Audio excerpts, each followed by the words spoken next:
Welcome everybody as you're coming in. Sorry you're stuck with my big face on the screen while we're waiting for everyone to join us.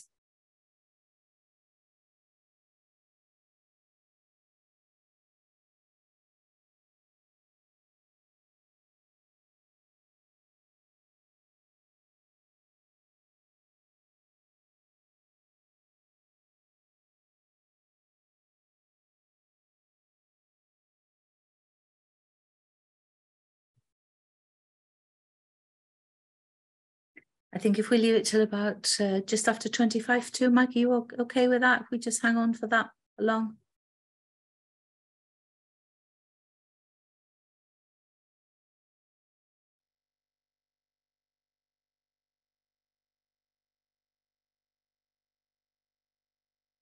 Yeah, it takes a while for everyone to join, doesn't it? There's almost 200 people coming in, so I think we've got to give it a chance for everyone to catch up.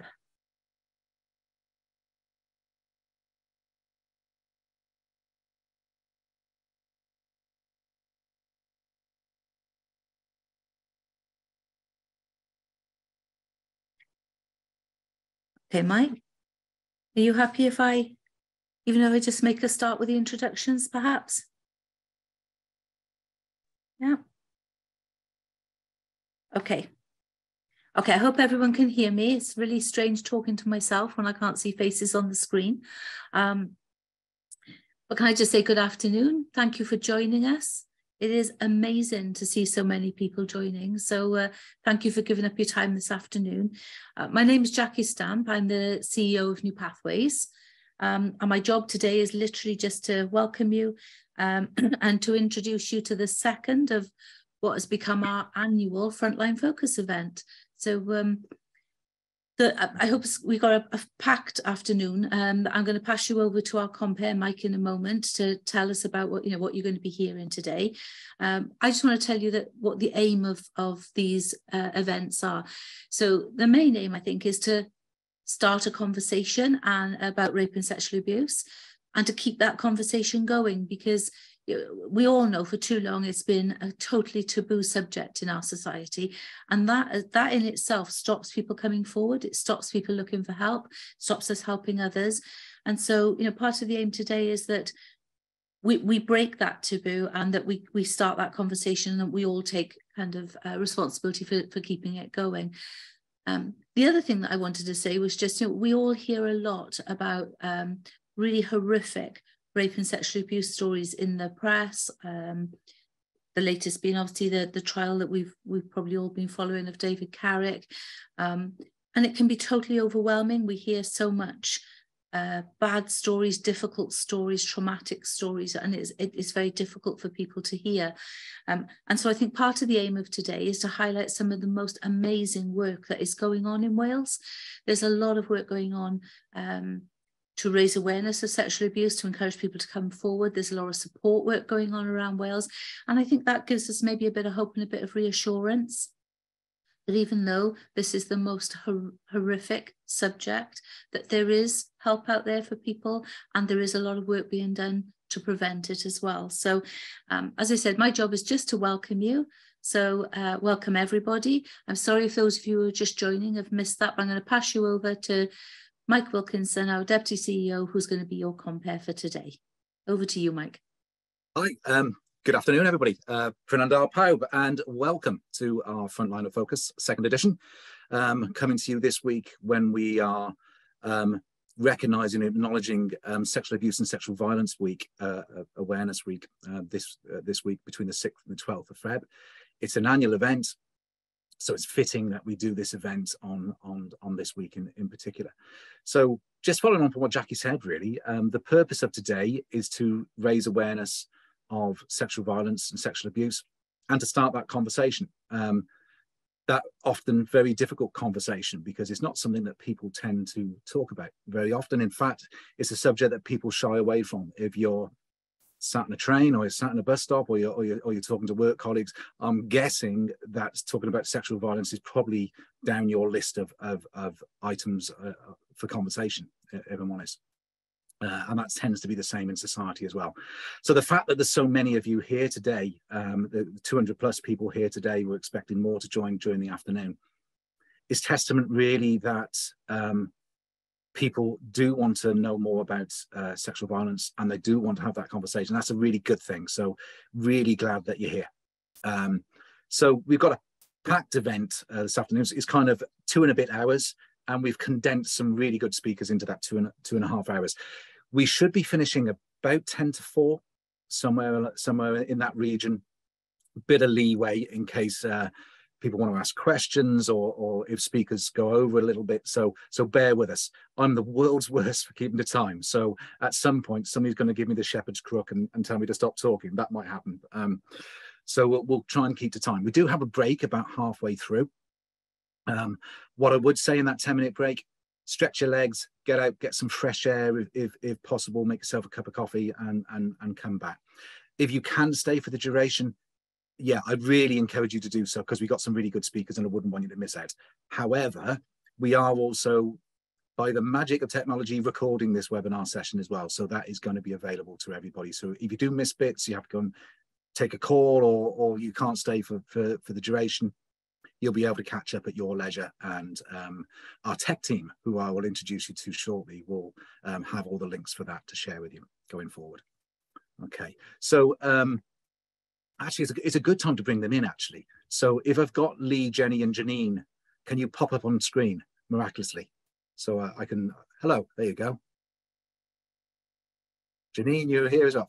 Fabulous. Okay, so these are our tech support team, otherwise known as our people to blame team, if it all goes wrong. So thankfully, they're not leaving me in charge of playing anybody's videos or PowerPoints, because it would be disastrous and I'd lose them. So they've sent me a little list of things that I have to impart to you in terms of the tech and how you can be interactive with today's webinar. So I'm going to read out this little list. I don't understand all of it, to be honest, so I may well bring some of the tech support team in to explain bits. So firstly, the webinar is being automatically recorded. So I've already covered that. Do not worry. You will have noticed that all your cameras are switched off. Your microphone function is switched off. So if you're supposed to be elsewhere and you shouldn't be here today, nobody will ever know. Do not worry. So you haven't got to worry about privacy or anything of that nature. The only people you will see on the recording is the people speaking. Now, we do have a chat function. Obviously, with so many people on the webinar today, having an open chat function is problematic and it's hard to keep up with as well. So our tech support team, they're going to be monitoring that chat function. So if you want to ask questions, you can post them on the chat function as you would do normally. I'm guessing you're all Zoom aficionados by now, so you probably know there's a chat function at the bottom of your screen. Click on there, post your question or your comment or whatever, and one of the support team will pick that up and they can relay those questions back to whoever the guest speaker is. Okay, if we get lots of questions, which I hope we do, we won't be able to pose all of them, but they'll probably pick out themes. So if there's several questions on a similar topic, then we'll pose those questions. So that's your chat function. In terms of resources, there will be resources that we'll be sharing with you throughout the day, and these will be like links to people's presentations and maybe other media and stuff like that. These will be put into that chat function as links so that you can download them, along with the recording of the event after it's finished. That's going to be shared with you. Jenny, how am I doing so far? Fabulous. I know it's looking after you. It's like looking after your grandfather. I do apologize. Okay, so at the end of the session, there's going to be a feedback form that's going to be sent to people. Please do take the time to fill that in. I know it's like, oh God, it's one of those post-training or posting forms, but it really does help. So to enable us to put on events like this, which hopefully you'll find really informative and enjoyable today. We really need that feedback to prove the need for it, et cetera, et cetera. So if you can take 5 minutes, that would be much appreciated. Jenny, talk about our hashtag. Obviously, we're hashtagging and tweeting today, which is above my level of knowledge. Can you explain a bit about that, please? Yes. So for all the social media users out there, please tweet about us, put comments on Facebook, Instagram, any of those, absolutely fine. Janine will be putting out obviously some tweets and some information as we go through the program today and also afterwards. So if anybody wants to share links with people to watch this back afterwards, they can. And if you do have anything to comment on or share that you're here today, or you've taken some nice screenshots and you want to share them on your Twitter, the hashtag for this week, for Sexual Violence Awareness Week, which I'll put in the chat, is hashtag It's Not Okay. So that will be the main one we'll be using. Our hashtag for this event is Frontline Focus, so hashtag Frontline Focus. And our Twitter handle is @NewPathways with an _. And that's the same on Instagram as well. And I'll pop all of these in the chat. It's correct. Thank you very much. So in addition to that, at some point in the proceedings, Jen, I think you're going to do a poll. Apparently that you don't have to do anything. You haven't got to log onto your phones or anything like that. It'll pop up on screen, but Jenny will introduce that at the appropriate time so you can get involved in that as well. So, and please do. Okay. So just about the events today. There's many people attending the event today for many reasons and from many different walks of life and from many places as well. So we've got people from different parts of the UK. We've got people from different parts of Europe joining today. So we've got people from all over the place. So some people will be attending because it's related to their work and they have a work-related interest. Some people will have a general or personal interest in this subject matter. So you're all welcome. I'm really glad you're here. It's also, I'm going to talk a little bit about prevalence of sexual violence and a little bit about what New Pathways does, but only very briefly. But it's also, statistically, it's highly likely that a lot of the people joining today on the webinar will know somebody that's been affected by sexual violence. It's also inevitable, given the number of people here, that there will be some people on the webinar today who have personal experience of sexual violence themselves. So I just wanted to acknowledge that firstly. And also to say, obviously, it's tough subject matter. It is difficult subject matter. And whilst the speakers that you're going to be hearing from today, they're acutely aware of that. They're mindful of that. So when they're giving their presentations, they're aware of the content that they're giving and the fact that it can be impactful on other people, and they do the best to mitigate that. However, it would be remiss of me not to say that some of that can be impactful on people. So, two things. First and foremost, you're not obliged to be here. You really, if you want to, if there's something that you're hearing that you're finding distressing or upsetting, please take a break, step out. Feel free to pop in and out as you wish. Okay.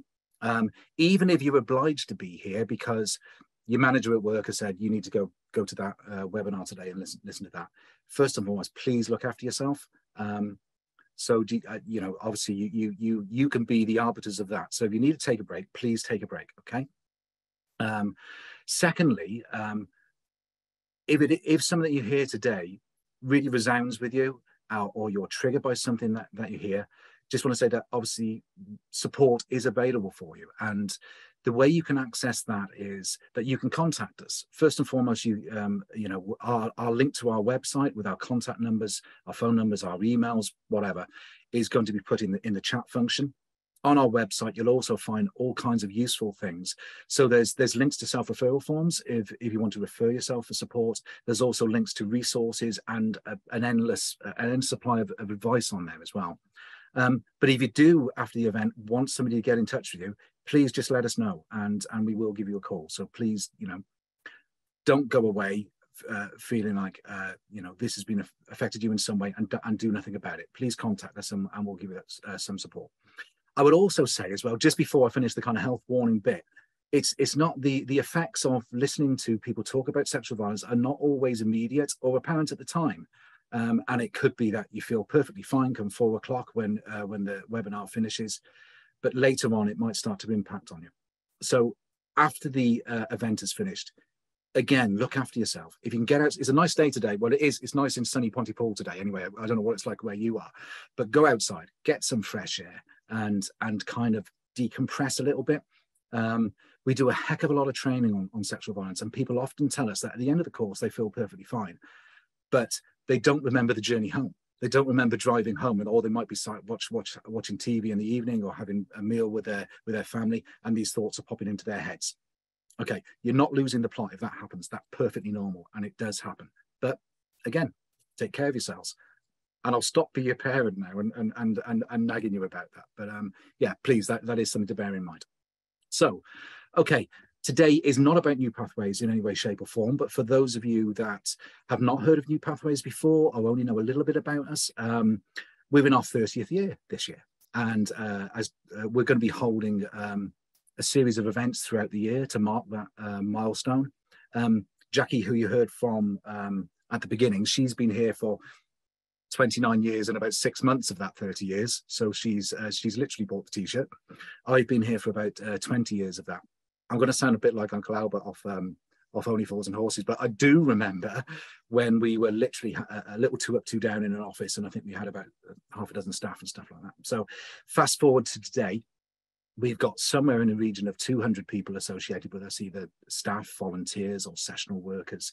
And I think last year we supported somewhere in the region of 9,000 people, which is mind-blowing. And these are all people that have come to us following issues of either historic abuse or recent rape or recent sexual assault. And the figures are quite staggering, actually. In terms of what we do and where we do it, we cover the southern half and mid of Wales. So we've got offices, physical offices in Newport, Cardiff, Merthyr, Swansea, Carmarthen, Aberystwyth and Newtown. We also run 6 of the 8 sexual assault referral centres in Wales. And for those of you who don't know what they are, they're basically 24/7 centres where people following immediate rape or sexual assault can have access to a forensic medical examination, support by the police, et cetera, and they're supported by one of our staff. So they're open Christmas morning, 4 a.m., or whether it's, any Sunday evening or what, they're open 24/7 all the time, and they're a fantastic facility. Aside from that, we provide a range of advocacy services and counselling services for anyone. Our services are not based by gender or age or any other determining factor. So anybody that needs our support will get it. And if you want to find more about us, please jump on the website and have a look at that. Okay. Just to give you a very brief picture of prevalence, I guess, in terms of what does sexual violence look like in the UK. Each year, the police in England and Wales publish their reporting figures for sexual offences.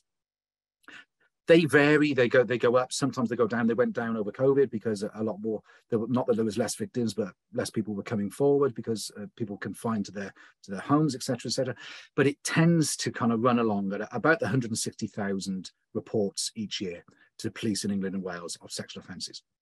Now that might seem a lot, but what we do know, and this isn't a figure we plucked out of the air, from feedback from the British Crime Survey, which is official statistics, we know consistently that only about 14 or 15 people ever report a sexual offence. So what does that look like? I'm not too good with figures. If you give me raw figures, it doesn't mean a lot. I'm fairly visual. So if we're looking at about 160,000 people a year that are making reports to police, if that only represents about 15%, the actual figure is somewhere in a region of 1 to 1.1 million people each year who are affected by sexual violence in England and Wales. Okay, that's a conservative figure, and that's mind-blowing. What's equally mind-blowing, or the kind of statistic that keeps you awake at night, is that a third of offences are committed against children and young people. Okay. So a lot of the people we work with, regardless of whether they refer to us in their 40s or 50s or whatever, for a lot of people, what happened to them was when they were children. So they were affected by childhood sexual abuse and quite often don't disclose until much later. So 1 million to 1.1 million people as a conservative figure in England and Wales each year are affected by sexual violence. And again, those are huge numbers. What does that look like? If you just look at the children's reports, I said it's about a third. So you're looking at about 300,000 children a year. For those of you like me that look at figures and it doesn't mean a lot, but visually things do impact. A lot of you may have been to the Principality Stadium and you may have been there for a rugby match or a concert or whatever. Okay, the capacity of that stadium is 75,000 people. So that's 4.5 times capacity of the Principality Stadium in terms of children who are victims of sexual violence in England and Wales each year. Okay, that takes some thinking about and begs the question.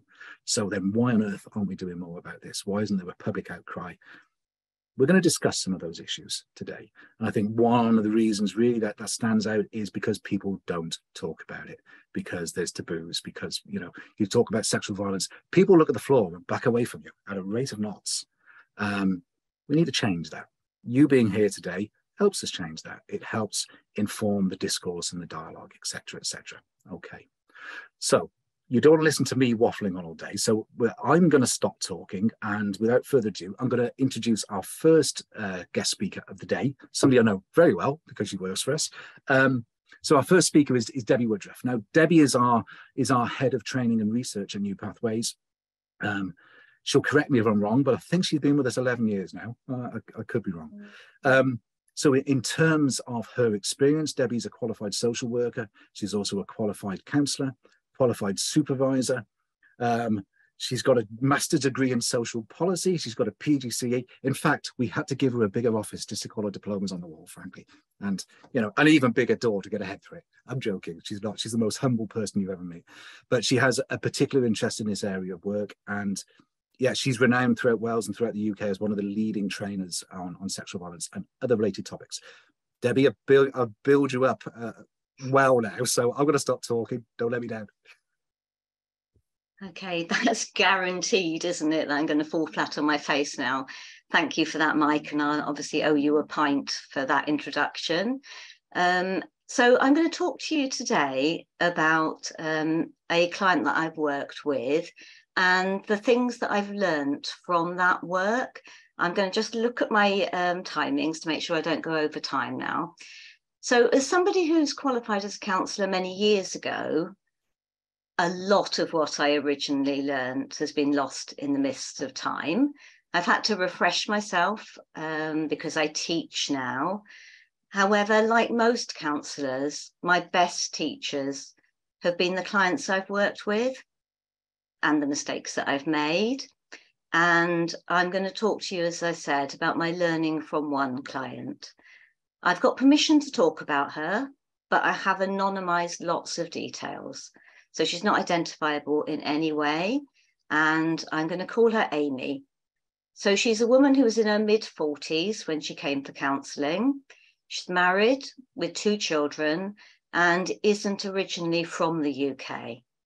And she was sexually abused as a child by a close family member. So this comes with a health warning. I'm not going to say anything graphic, but I am going to talk about child sexual abuse and its impact, and in particular, the impact that moves into adulthood. And I'm going to think about what I've learned over the years, and in particular from Amy.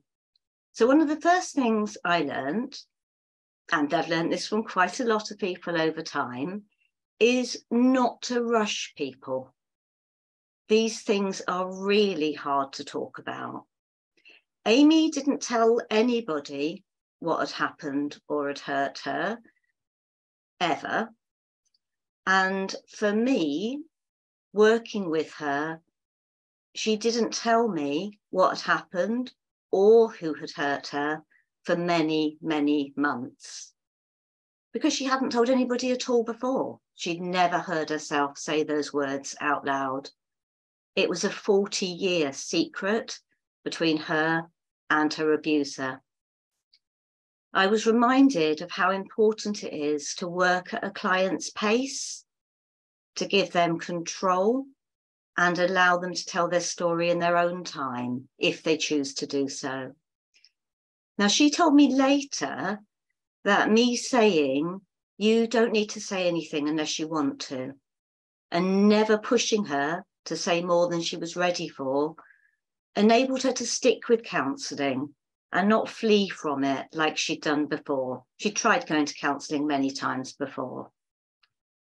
And linked to that, I was also reminded that people make the right choices for them about who, when, and if to tell.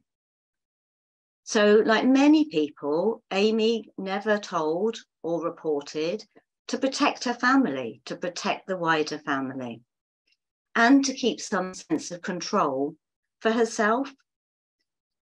Her choice not to tell her husband was far more complicated. By the time she'd come to counselling, she'd been married for 20 years. She wanted him to see her, not as the abuse that she'd experienced. So she believed that if she told him, although he'd be kind and he'd try to understand, he would never just see her as Amy again. She felt he would look at her and see all the horrible things that had happened to her. And she made the choice never to tell him. And I think that's a choice many of our clients make and need to be supported actually in making the right choices for themselves. The other thing I learned very much from Amy was the importance of actually working in collaboration with the person. In counselling, we call it pluralistic. I didn't know it was called pluralistic until I looked at what I was doing and thought, oh yeah, that matches what I was doing. So it was important for Amy to decide how we worked together. She needed to plan how she was going to use the sessions and to organise how she tackled the work. We'd start sessions with, what would you like to work on today? So sometimes she'd process a memory. Other times she'd work on the effects on her day-to-day life. Sometimes she'd just work on current everyday issues. And sometimes she'd talk about her relationships with others and how they'd been affected by the abuse she'd experienced. Often she would email me in advance, telling me what she would like to work on, as it was easier for her if I knew prior to the session so that I was prepared and she didn't have to say some of it. I knew what she was going to talk about. Now, perpetrators take control away from people. And it's vital wherever possible that we don't do the same. Amy needed to keep control over how she dealt with what had happened to her, as she'd been doing actually for the last 40 years. And control was one of the most important things for her and actually for many of her clients. Now, something else I learned from Amy, which was a surprise for me and is not necessarily what we were originally taught, is how helpful for her it was to work in her second language. So Amy had English as a second language. She didn't want counselling in her native language. The abuse had all happened using this language, and she wanted the distance from the abuse experience that talking in English gave her.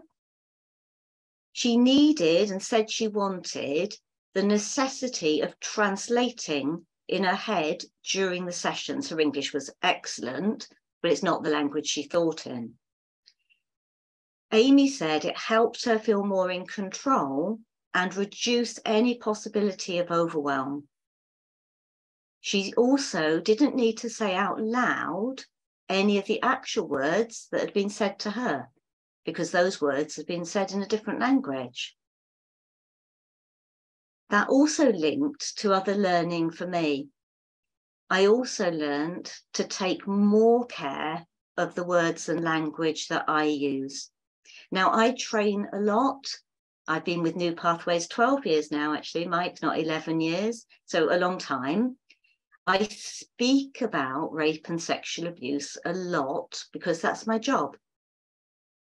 However, Amy reminded me of how important it is to consider my use of language and the terms I used, and I often got it wrong. I use words such as abuse, grooming, rape. However, if I ever used those words, it made Amy feel like she'd been sideswiped. She couldn't initially frame her experiences using these words. It hurt too much. Talking about this, Amy said eventually, actually, that although painful, these were also some of the words she needed to hear. And not only hear, but begin to use in relation to her own experience. They helped her look at her experiences differently And by the end of counselling, she found the words she needed to talk about what had happened to her. And if you think about it, for someone who's been abused since they were very young, originally there weren't the words at all to describe that. Another thing I learned, and this was prior to the pandemic, was that online can be better than working in person. So Amy sought online counselling over Skype, which was really new to me. And she said to me, I love being able to shut the laptop and you disappear. I'm sure a few people feel that way about me. For her, it was a brilliant way to compartmentalise, something she'd been doing all her life, which had helped her survive. Her success in life, her career, were very much linked to this ability. So like many survivors, very high functioning in the world. And we now know there's some research out recently that shows that academic achievement is actually one of the most common coping mechanisms for children who are being abused or experiencing trauma. Working harder at school or jobs, achieving goals, is a far more common coping strategy than we think, which I think is why some of these children get missed sometimes, because they're too good, actually, in terms of school, etc. They don't show what's happening underneath. So using the laptop, talking to me in that way, was a way of taking back some control, and a way of, Amy would say, not allowing the past to control my present and future. She needed to do things her way. And that's so important, I think, to many, many people. Now, I also learned from Amy is that simple things can be complicated after abuse. And this is something I've heard from a few clients, actually. Hairdressers can be hell. So from Amy in particular, actually, I learned how much courage it takes for some people to visit a hairdresser. Being touched, moved around, losing some of your control, having someone behind you, somebody looking at you, were all things that could trigger flashbacks and cause huge levels of distress for her. A trip to the hairdresser could take months to prepare for, often with many cancelled appointments along the way, and would take days to recover from. So I think in services, we're used to thinking that things like a mammogram or a smear test or a prostate examination can be really difficult for people. But actually, other simple things for many people, like going to the hairdressers, can be really difficult. So I think this is why the aim of a trauma-informed Wales is such a good aspiration, so that wherever we work, whatever services we're in, that we recognise some of that impact of trauma, we think about how we respond to people, and we've put things in place to make some things like going to the hairdressers easier for people. Another thing for Amy, and I hear this from other clients as well, is that people need to know that we're okay as counsellors, as workers, etc. So one week, Amy asked me, how do you cope with all the things that you hear? What she really meant was, are you going to be okay with what I have to say? She needed to know that I was resilient, well supported, and that the horrible things she'd experienced wouldn't hurt me too. The words she used actually wouldn't contaminate me. And this is something we do here. Our clients are often hyper-vigilant about the impact that their words have on others, looking at your face, sensing your reactions. Amy needed reassurance that nobody else would be harmed by the things that happened to her. And I've heard lots of people say, I'll look at that person and I'll be able to say, tell whether they can contain, hold and manage the things that they've got to say, which is why good managerial support, good supervision and good support from colleagues actually, and lots of nice activities in your personal lives are so important. And coming near the end, as with all clients, I was reminded once again how dreadful and confusing sexual abuse is for children. Amy told me that when she was 7, she'd begun to have some idea about where babies came from. And she was really, really scared at the age of 7 that what had happened to her would get her pregnant. She was raised as a Catholic and still has a strong Catholic faith. And she used to go to church on a Sunday and pray that she didn't get pregnant as a 7-year-old, which upsets me even saying that. The other thing for her in that was she believed that if she got pregnant without being married, despite the fact that she was a child and this was someone in her family doing it to her, that it would be a sin and that she would go to hell. It's just hard to imagine a child going through that by themselves. And finally, on a lighter note, and I will say this isn't a client that I worked with new pathways, so my managers don't tell me off, I learned that being caught in your pajama bottoms is not the end of the world. So working online, there was a power cut during one of our sessions. Everything, including the computer, went off, was in pitch black. I had to jump up and go and see if the power had tripped and what was going on. And whilst walking back to the computer, Amy was suddenly there back in the meeting, only to glimpse my 101 Dalmatian pajama bottoms and pink bed socks beneath my smart upper top. And we laughed together. And I was reminded once again that our clients don't want clinical. Clinical's too distant. Clinical makes you feel like you're a specimen in a jar, that you're not human. Like everybody else, they want human warmth and connection, and laughter's a really powerful healer. And I know sometimes people say, gosh, working in where you work, how do you do that? Actually, it's a privilege to do it. It's one that I wouldn't ever want to do anything else. And we do have fun as well. We're very lucky to work with the people that we work with and the colleagues that we work with too. So I supervise a counsellor who's 82 and still got an active client base, and that's what I'm aiming for. So thank you very much for listening, and I really hope you enjoy the rest of the event. Thank you. Thank you, Deb.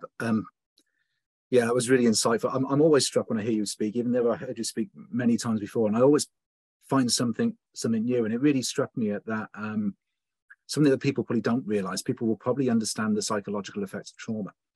They probably don't understand the physical impact of trauma, whether that's through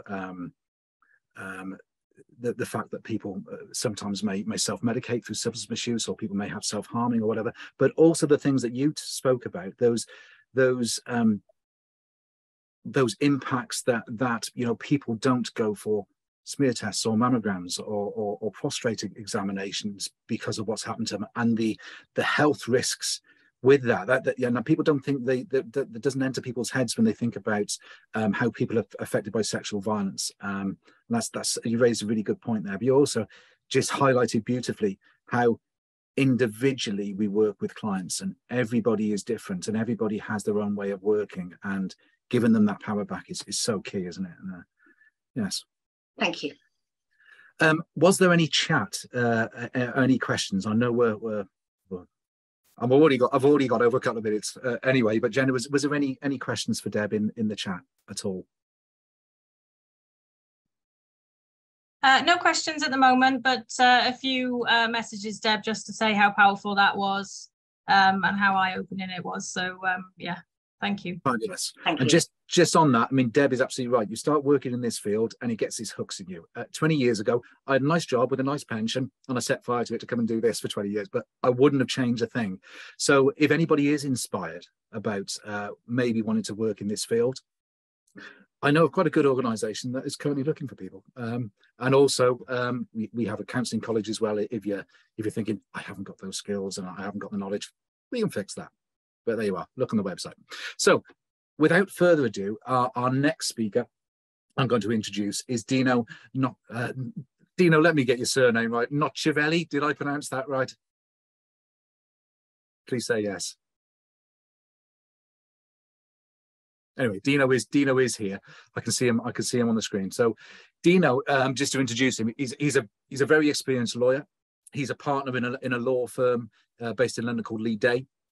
He specializes in supporting clients and advocating on behalf of clients who have experienced sexual violence. I think Dino, you're also listed in the Legal 500, which for those of you in the know, or for those of you who don't know, is kind of like the list of lawyers or legal professionals who are recognised as specialists in their field. And if you think there's only 500, and that's how UK-wide, that gives you an indication of how specialist Dino's work is. He's supported many, many people, including some quite high-profile people as well. Obviously, he's not going to talk about those individuals, but he is a go-to person in terms of this area of work. He also is an ambassador for the Survivors Trust, and I've got to pronounce this right as well, Kanishka. I think I pronounced that right. Yeah, he's just a great guy, and he does a lot of training around sexual violence as well. So, Dino, I believe you're talking about males affected by sexual violence today. That's the nature of your talk, yeah? Yeah, that's right. Cheers, Mike. Thank you. So just picking up quickly from Debbie and Mike, it's definitely important to be as accessible as possible to your clients, not to be clinical, and every client's different. And that's why, hopefully, this will work. So this is why this talk is about male abuse survivors specifically. The first thing is, why do people come forward and bring civil cases in this instance? These are some of the key things which my clients ask for. Someone to accept that the abuse took place, to admit responsibility for what happened, to appreciate the impact, to apologize for the abuse, and to act. My clients really keen to stop the cycle of abuse. We know that monsters abuse, in quotation marks, that's how the media depicts them, but it's actually systems which enable abuse that takes place. And there's lots of work which we do to try to stop and prevent abuse if at all possible. The one thing to note is when we consider abuse survivors, everyone can be an abuse survivor. There is no typical abuser, there's no typical victim or survivor. And some of the cases I've acted for in relation to male abuse survivors includes numerous religious institutions, private schools, state schools, football clubs, tennis, athletics, swimming, numerous other sports, sadly, military, Scout Association, Boys Brigade, other youth clubs, Salvation Army, abuse in England, abuse in Wales, abuse abroad. Unfortunately, certain charities do abuse their position of trust, local authorities, children homes, social services and the like, and family members. And something which I think is really important when we're talking about male abuse survivors, what I've seen throughout my career is that the ability to disclose is a barrier to all.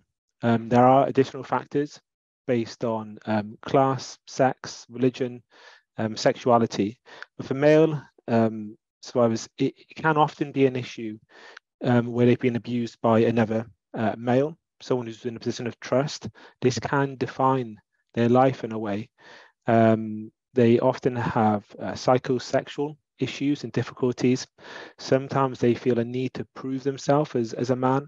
Lots of my clients will go through a period or an extended period of entering into numerous sexual relationships and affairs to prove themselves that they are manly.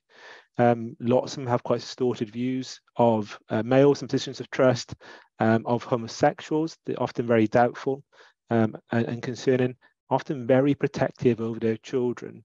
And there's certain things as well with partners which will or can trigger memories of the abuse.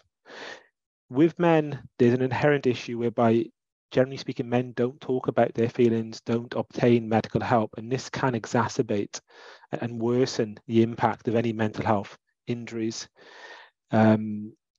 Also, which I have noticed with a number of my clients, that sometimes they don't tell their partners or their children about the abuse. And sometimes I'll be working with them for, let's say, a year, 2 years, and they've never told their partner or their children. They don't want them to think less of them as a man, is what often they say. And the other factor is sometimes there's victim blaming. When people have disclosed, whether to their parents or partners, sometimes the depiction of a victim as a survivor is so stereotypical that a man cannot be an abuse survivor or a victim. And that goes back to the misunderstanding, and this is the cycle of abuse which abuse survivors go through, and that's the things which we're trying to change. And that's why this event is so important, to raise awareness and to make sure that those first points of disclosure, those people respond appropriately. Because the first response, if it is negative, why didn't you fight him off? Why did you go back numerous times? That can re-exacerbate the entire issue. And one step forward often becomes 10 steps backwards. When we're talking about the appreciation of the impact, and we'll have the civil courts consider it, there's numerous ways of doing it, but it splits into two in essence. One is talking about the pain and suffering. So the actual abuse suffered and the impact, the personal impact from that. Now, our clients will often provide victim impact statements to the police. They will also describe to us and provide information to us, and we can see it through the education records and medical records, the impact on their life from the abuse onwards. In addition, we instruct medical experts such as psychiatrists and educational psychologists, sadly also often colorectal consultants, because of the physical logistics of a male being abused by an adult male. And the plastic surgeries, because a number of my clients sadly have self-harmed as a result of the abuse. And we need to understand whether corrective surgery is possible or whether options are possible for them. The physical scars and mental scars are often triggers and memories and impacts which are daily.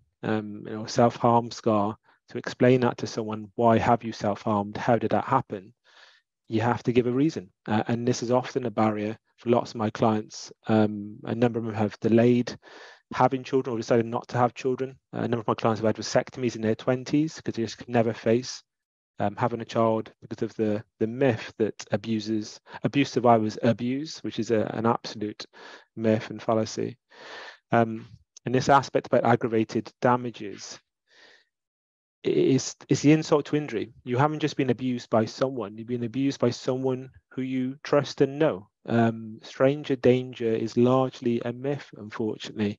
When we talk about abuse, it usually is someone you know. It's a family member, as you've seen. It's a priest, a teacher, a sports coach, and that trust which has been broken exacerbates and worsens the actual abuse suffered. The second aspect of a way the courts have considered the impact on you, something called special damages, and as you can see, it's the financial aspect flowing from the injury, and it can vary. Some of my clients have suffered the worst sexual assaults you can imagine, but then they've gone on to become very successful sports people or lawyers, doctors, politicians, wherever you can think of. Others have struggled, whether it's terms of substantial unemployment, whether they've never achieved their potential because of the abuse, and sometimes the education has been impacted, sometimes they haven't been able to obtain the promotion, the pay rises to ask for them, to demand them. Often my clients are self-employed because my male clients often don't feel comfortable being managed by someone who's in a position of trust, and they also don't feel comfortable managing others and dealing with their personal issues, and that can affect your earnings in certain circumstances. You are technically supposed to be living in a perfect world whereby when you tick that application form saying, yes, we've got a family history of heart problems and cancer and so on, and when you tick that one saying mental health, it shouldn't affect you. However, we do know still that it does, and that you may either be unemployed for longer, or you may find it more difficult to get jobs, and that's the handicap on the labour market. The education point, again, lots of my clients, when the abuse happened, it happened at a key developmental stage for them. So it affects their GCSEs, potentially their A-levels. They may not go to university, and that graduate earning is a real game changer in someone's life.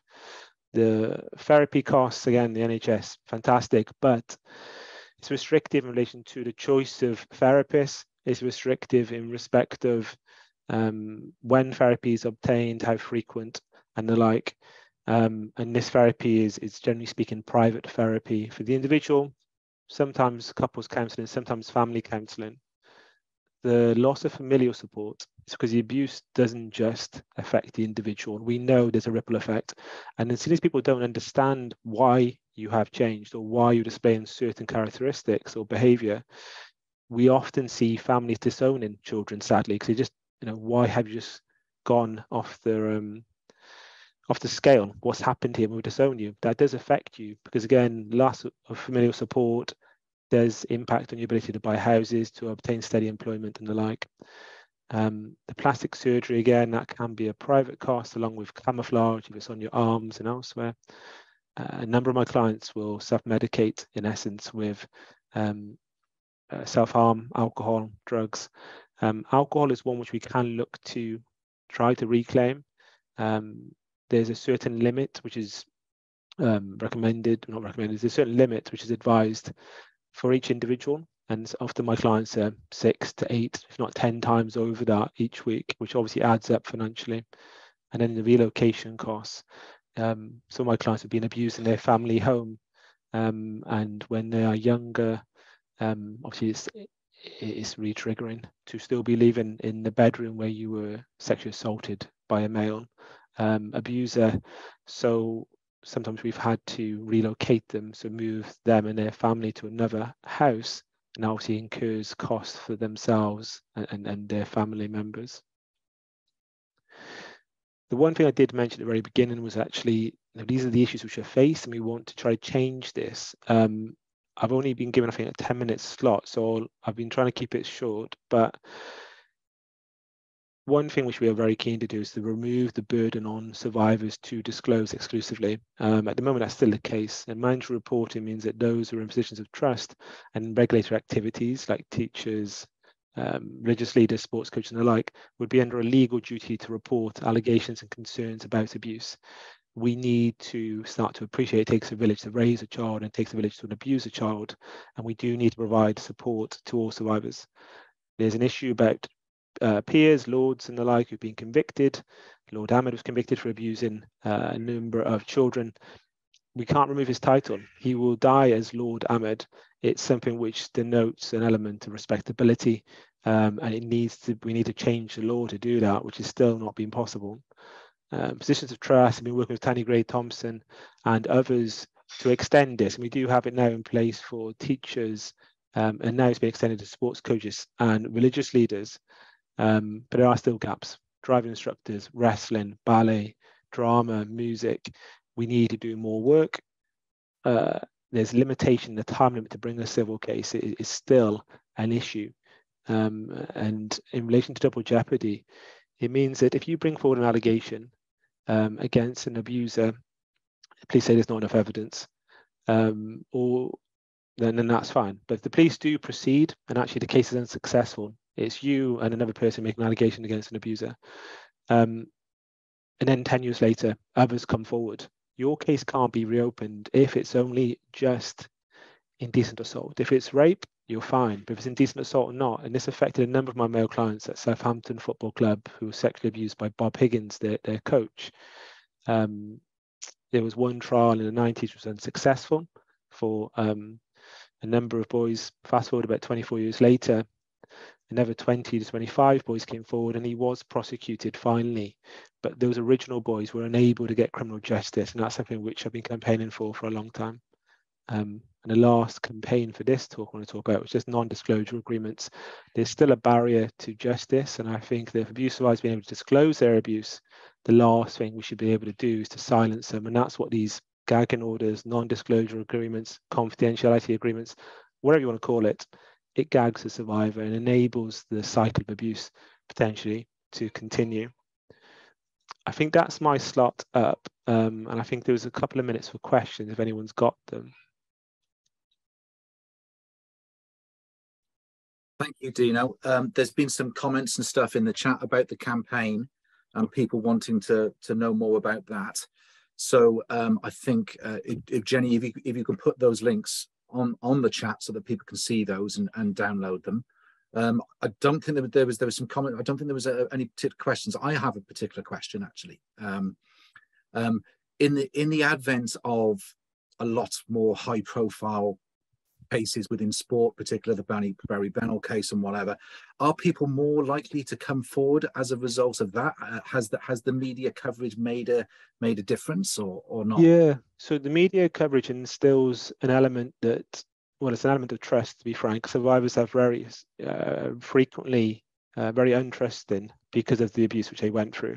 And when you see a public exposure, whether it's Me Too, everyone's invited, the Barry Bennell case, Jimmy Savile, Rolf Harris, it enables survivors to think, yes, people will listen and they will do something. Those two components, listen and act, that is helpful. But there's still an issue. When I acted on behalf of the Barry Bennell survivors and lots of other survivors in football, it needed an individual to come forward about a respective abuser or club to enable others to come through. So when someone came forward about Southampton, the Southampton survivors came forward. Someone came forward about Chelsea, same thing, Man City, and so on and so on. And what we do see, sadly, is that since the football scandal, there's been abuse within gymnastics, abuse within tennis, abuse within swimming, and it does result in individual scandals because every survivor is different.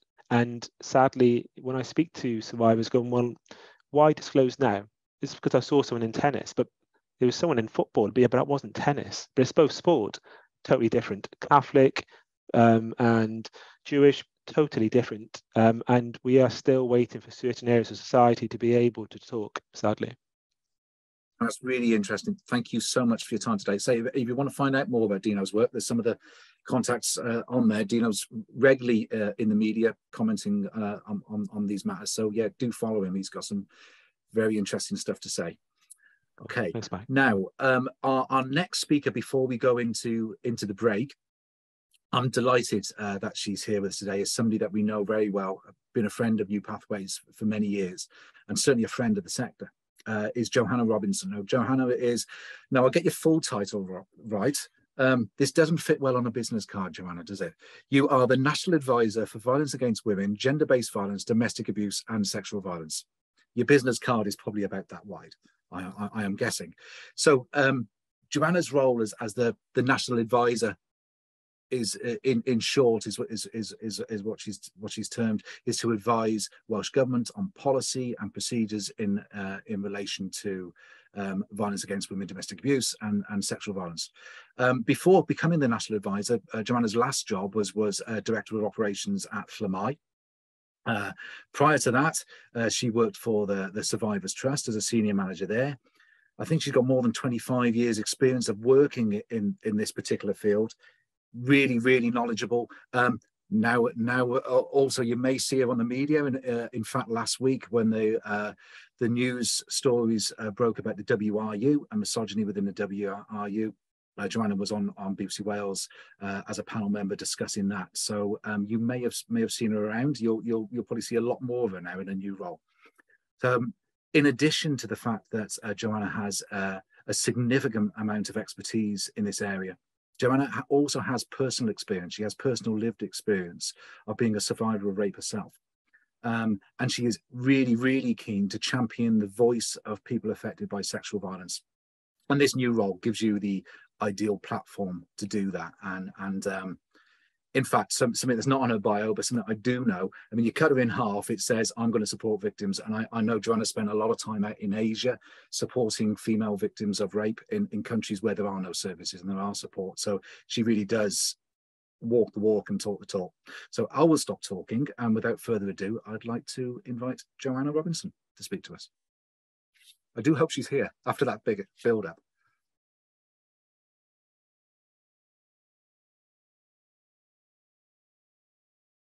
Jenny, is Johanna in the room? It says she is, Mike, but it's not letting me spotlight her. Okay. Don't worry, I have a cunning plan B if Johanna's not ready. That's the other thing with Johanna's job, is her phone is literally welded to her head. So it may be that she's been called away to do something. So try and message her. If not, we'll move on to somebody else.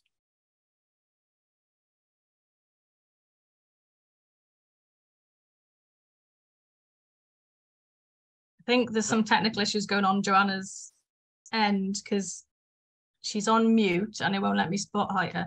Okay, let's Joe, go to... would you mind kind of logging off and joining back in? Because I think obviously something's happened. Okay. Mike, sorry, it's Jackie. If you could just give Joe 1 minute, if you don't mind, because she's actively trying to unmute herself now. Yeah. The wonders of Zoom when it works. Yeah. This is why plausible deniability is always the way forward. So you have to have a technical support team, brackets, people to blame. It's always good. Anyway, Jen, while you're trying to sort that, is there any questions in the chat that anybody has on anything in the world in general? Yeah, so I think Dino's answering a couple of questions at the moment, because someone asked about that they thought double jeopardy had been got rid of since the Stephen Lawrence case. And Dino's answered that that's only the case for certain crimes. And in respect to sexual crimes, that only covers rape. So that's why the campaign is still in existence. Some comments from people about, you go to football grounds and there's Jimmy Savile chants on a weekly basis, and just how that language and those, topics are used, in that way, and obviously highlighting that. Just a few discussions about that, really, which is quite good. And someone's asked, is there a recording of this? We've had a few questions about that. Yes, there is. We'll edit this bit. Yes, there is. I think if you weren't here at the beginning, this is being recorded, and Jenny, who you've just been hearing from, we'll stick a link to that at the end. So that if you missed the beginning, don't worry. If you can't stay to the end, don't worry. There will be a version available for everybody. Okay. And Joe has currently logged out, and hopefully she'll be logging back in now. So fingers crossed. So, if not, I can see that our next speaker in line is Berni. So we'll give Johanna a minute. If that doesn't work out, we can jiggle things around. That's not a problem at all. Okay. Something I did mention, kind of as a bit of a cheeky tongue-in-cheek, saying about if people are interested in working in this field. And I said, some of you may join us today may already be working in this field or associated work in social care or whatever. But a lot of people think, and I did, and I remember thinking, there's no way I could ever do that. No chance I could be able to cope with the subject matter. I had young kids at the time, and I thought, I just could not listen to that. You will be amazed, about your capability of what you can cope with, but also the privilege that it is. I know Debbie talked about privilege of working with clients. It absolutely is. So if you are in any way curious and you think, I would love to do that work, but I'm not sure I could do it, have a chat with us. I talked about our counselling college. We actually, one of the reasons we started running a counselling college, as I mentioned before, we run services in Mid Wales.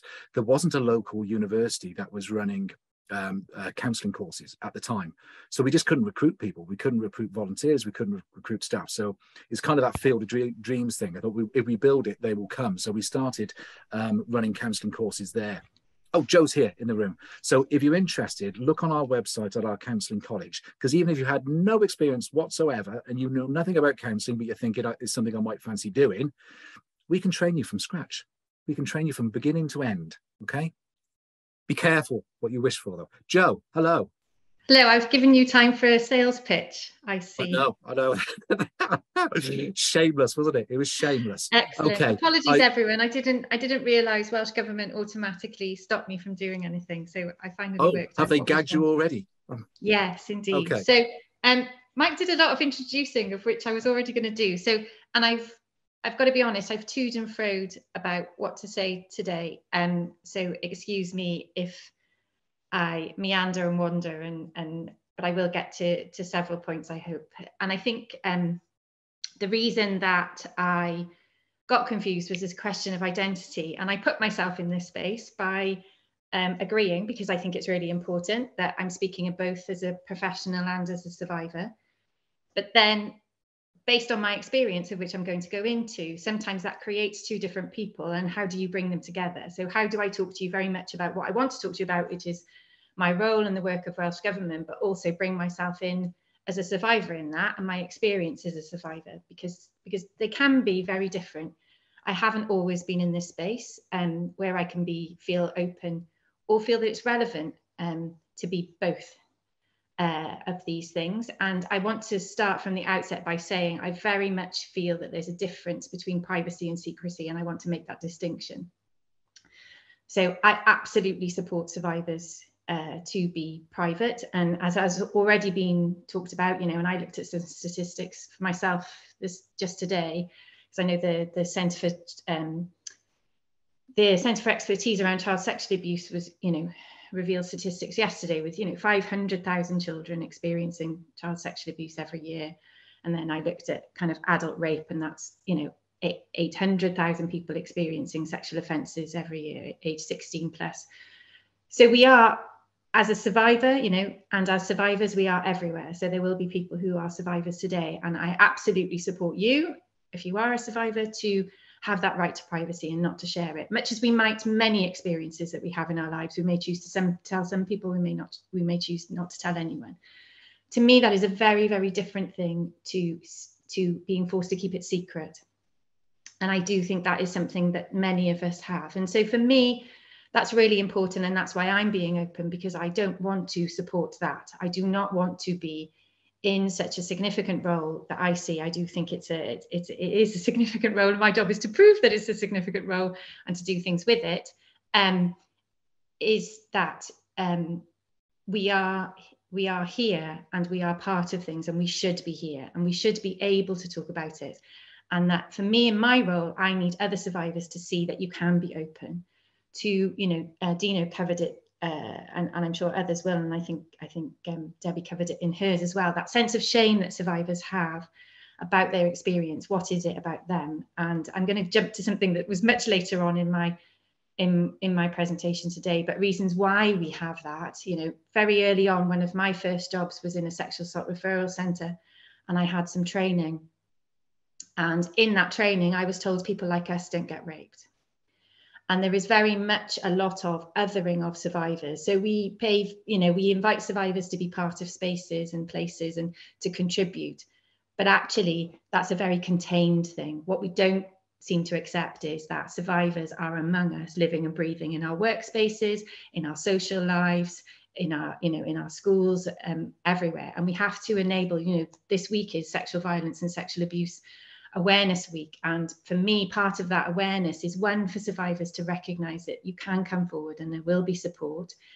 Some survivors, like myself, wouldn't have recognised their experience early days. I was raped as a university student in my 20s, and I classified it as unwanted sex because I'd had so many unwanted sexual experiences, not of that nature. But to me, it was easier to fit it in that rather than to see it as it was rape, because we also don't talk about what rape looks like. I didn't have any physical damage. Lots of people don't. I fell asleep, I woke up and somebody was raping me. That isn't the experience that many people will learn about. That isn't definitely what I saw on the television. So I didn't have a space to understand what that was. And many people don't. And I would say that I was groomed and I was conditioned as a woman in our society when I was touched up, when I had things shouted at me, when I was told I was asking for it. And all of those things happened to me through my life. I was conditioned in that. But as we know, for other survivors, they are groomed by perpetrators. But that grooming process happens by us all. And by keeping a sense of shame and keeping it secret, we continue to do that. So that for me is why I applied for this role. This is the first job where in my application, I decided that being a survivor was an important part of meeting the criteria. So I am required to be an expert in the field of violence against women, domestic abuse and sexual violence. I don't know if I'm an expert of all of that. That includes a lot of things. I try very hard, but for me, being part of what I bring to the table is my expertise of my experience.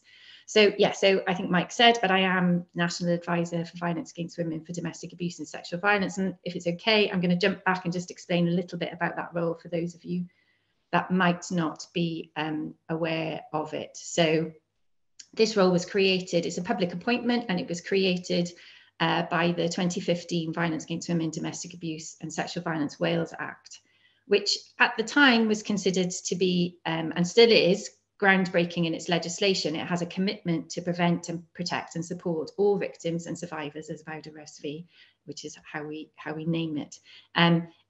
it still, in my opinion, has a long way to go to achieve that ambition. The fact that we have, so 500,000 children experiencing sexual abuse, and then in terms of reporting, the numbers are tiny percentages of that, and the numbers who are getting support are tiny percentages of that, and the adult survivors who are not coming forward. We have a long way to go, and in Wales we know that there are still many, many more people who need support. Also, that when people come to get that support, sometimes there are challenges in getting that support because we need to have more resource within our specialist sector to help to support organisations such as New Pathways to do the great work that they do. So within this Act, there is this commitment, and I have a role then within that. My role is, as National Advisor, is to advise the Minister for Social Justice, but also Welsh Government as a whole and public services to deliver the commitments that are made within that Act. And they have, as public services in Wales, they have a statutory duty to prevent violence against women, domestic abuse and sexual violence, and to protect and support victims of survivors as well. And we have to do this through working with the specialist sector and survivors themselves to ensure that we are promoting good practice, we are accurately advocating for the needs and keeping up with developments. Welsh Government has expressed a commitment to placing survivors at the centre of their work, and this is demonstrated through the Survivor Scrutiny Involvement Panel that is being created now, that I, along with Yasmin Khan and the other National Advisor, will be leading. So I've been distracted by the question. I won't answer the question now, I'll keep going. So it's important that we have this panel. This panel is, I believe it's the first of its kind at a national level to be able to work alongside government with survivors as experts to influence policy and decision making at the most strategic level. I think this is particularly exciting, and for me, it is a key area of my work that I enable survivors to be treated as experts and to have a voice at the table that is listened to and responded to. So, as I've said, there are likely to be many survivors in our spaces and places, but something I wanted to talk about today, was what challenge that is. Like I said, even writing this presentation today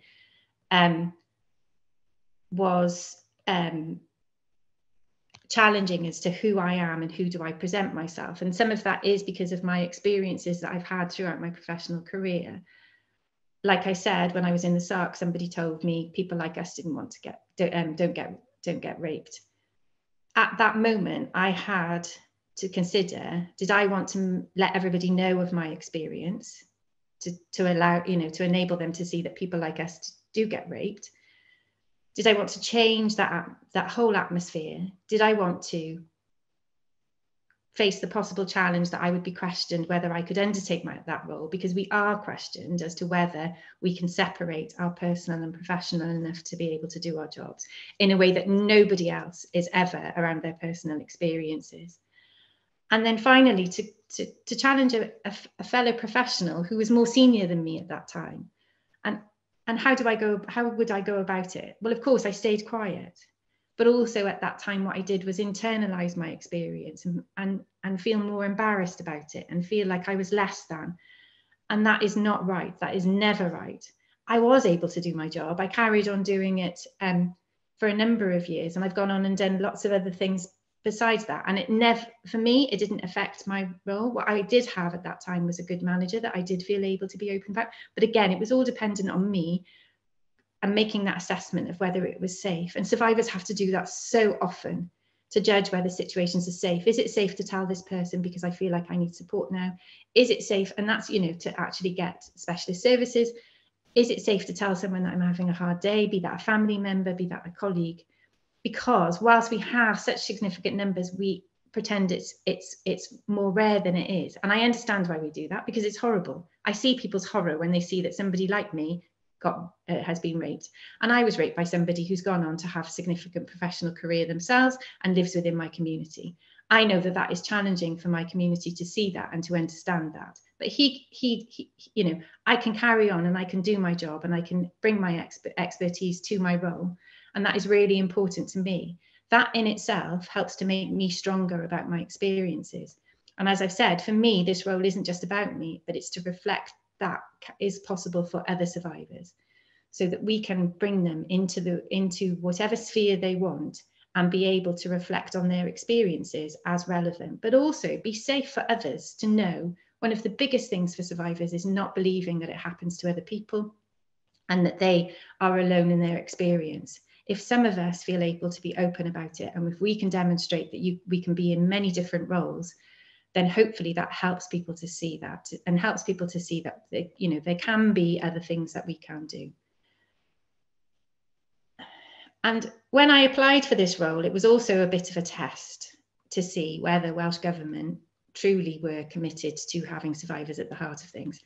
And they passed that test. I mean, it took 4 brutal rounds, and I binned my notes every time, but I stayed committed to being a survivor in that space, as well as a professional. As Mike said in the introduction before his sales pitch, I have done lots of different things. I've worked on the Independent Inquiry for Child Sexual Abuse.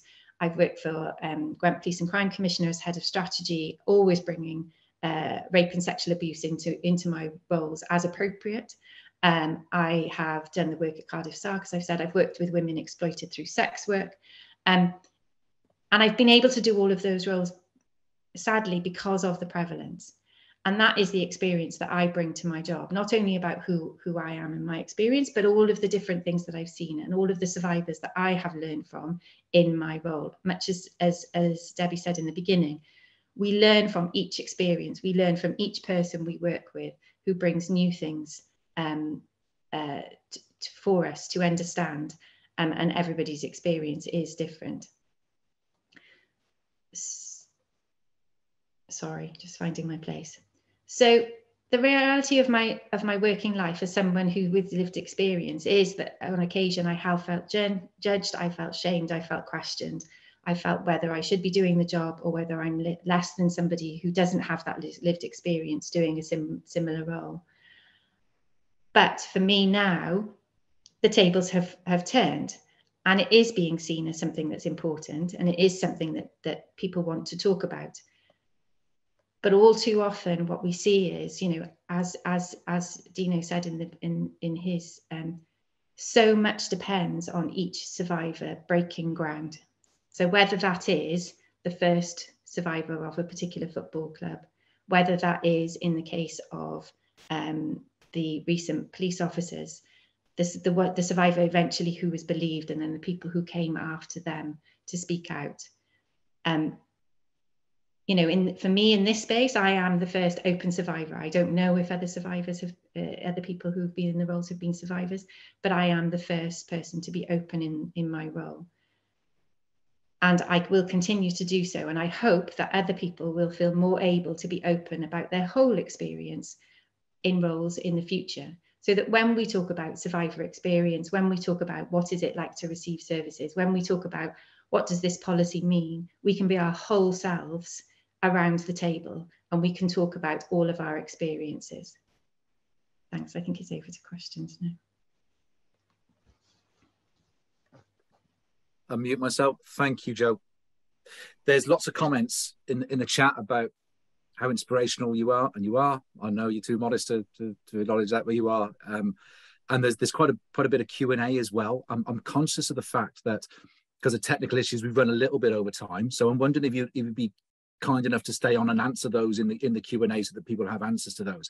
But I just wanted to make some observations, some comments. Some of the stuff that you said and some of the stuff that Dino said really resonated with me, because obviously you don't want to ever want to say to somebody, you have an obligation to come forward. And obviously not.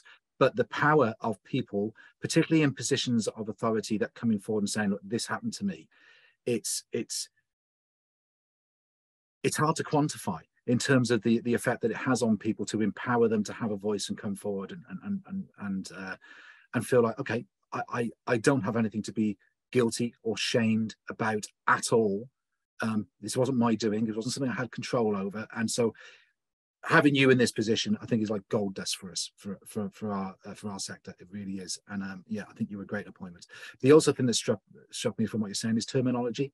and getting that right, and how we strive to get that right and don't always. Some people don't want to regard themselves as victims because I'm not a victim, I'm a survivor, I've moved past it. Some people don't want to regard themselves as survivors because, okay, it may have happened a long time ago, but it's still resonating with me here and now. Just because it happened 20 years ago doesn't mean it's not impacting me now. So yeah, it's really getting that terminology right. The one I really like is experts by experience, which is what people are using a lot more now. And you are an expert by experience, and you are, I don't know, you're in the best possible role for this. So thank you for your time today, and thank you for coming. And if you can answer some of that Q&A in the chat, that'd be great. Because so can I just check, Mike? I can just type in. Can I? Is that all right? I'll leave. I think Jenny will liaise with you about that. But there'll be yes, a way you can, of doing Joe. it. Yes, you can. Fab. Right, everybody. We're gonna. We've run a little bit over time, but I'm sure you allow us that for a little bit of technical issues. We'll try and make time up in the second half. 10 minutes now. So come back at, where are we? We're 2:53. If you can come back in 3 minutes past 3, stretch your legs, fresh air, cup of tea. We'll see you in 10 minutes. Thank you very much.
Hello, everybody. We're 3 minutes past 3, precisely. So I'm presuming you've had your 10 minutes, you've stretched your legs, you've got some fresh air, and you've had a cup of tea. If you've managed to achieve all that, well done. So without further ado, you may have noticed while Johanna was speaking that a poll popped up on your screen. Now it was pre-timed to pop up on the screen, and obviously we had delays with Johanna coming on, so that's why it covered her face. Apologies. So for those of you that did complete the poll, hopefully you did. We were asking questions, obviously, because it helps to inform these kind of events in the future. Jen, have you got the results of those poll questions? People might find interesting. Okay, do you want to talk us through them? Yeah, so hopefully everyone can see the sharing of the questions there. Thankfully, although they did pop up in the middle of a talk, 88% did respond. So obviously this is a good overview of the people who are on the session today. So obviously the first question we asked was, you know, how many people have supported somebody who's been affected by sexual violence? And 81% of the 215 respondents have. So obviously, you know, it's a really important topic. Obviously, it shows the prevalence of sexual violence and obviously, you know, how much frontline workers are that first point of contact for people who have been affected by sexual violence. Then we asked, did you know about the specialist services that were available when you did support them? And 71% of people said yes. So that's good. So obviously that means that there was a good route there into referral into specialist services, but 22% of people didn't. So obviously, you know, there are still some people who perhaps haven't got those connections or aren't quite aware of the services available out there. And obviously that you know, message needs to be raised.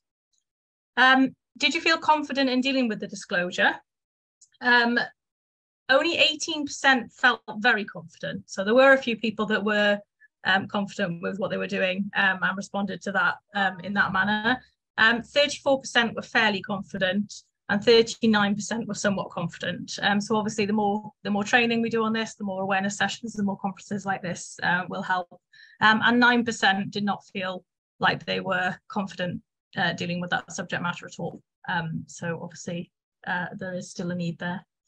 And then the last question is another sales pitch, and really just asks what training people would be interested in, and specific training around sexual violence, such as dealing with disclosures, the impact of sexual violence, and trauma-informed practice were the highest ones that people are interested in, actually. So obviously it does show a need that, despite, you know, there is a vast amount of training for frontline workers available, sexual violence and how to deal with disclosures of that, and making sure you're trauma-informed is clearly very important, and people need training on that.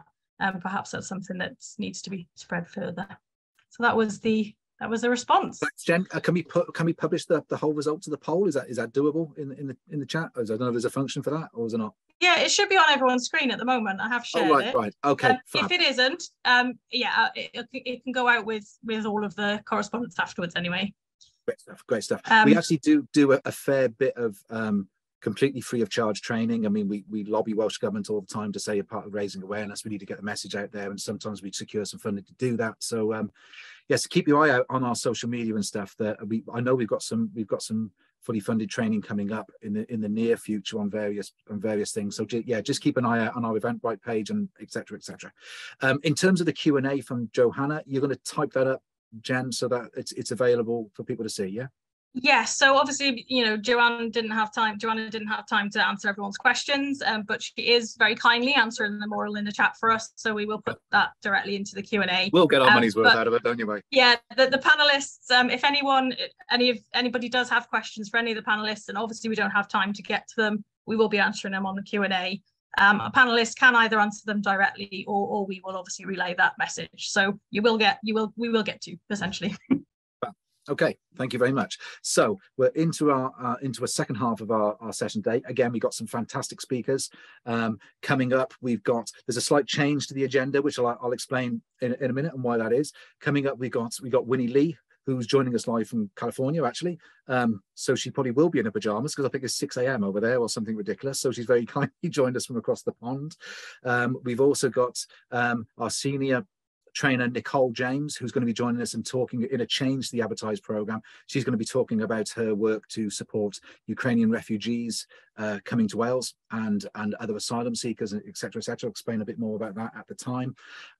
We've got a video to show you as well from a lady called Liz Lowther, who's works for South Wales Police, and that's about the Victims Code of Practice.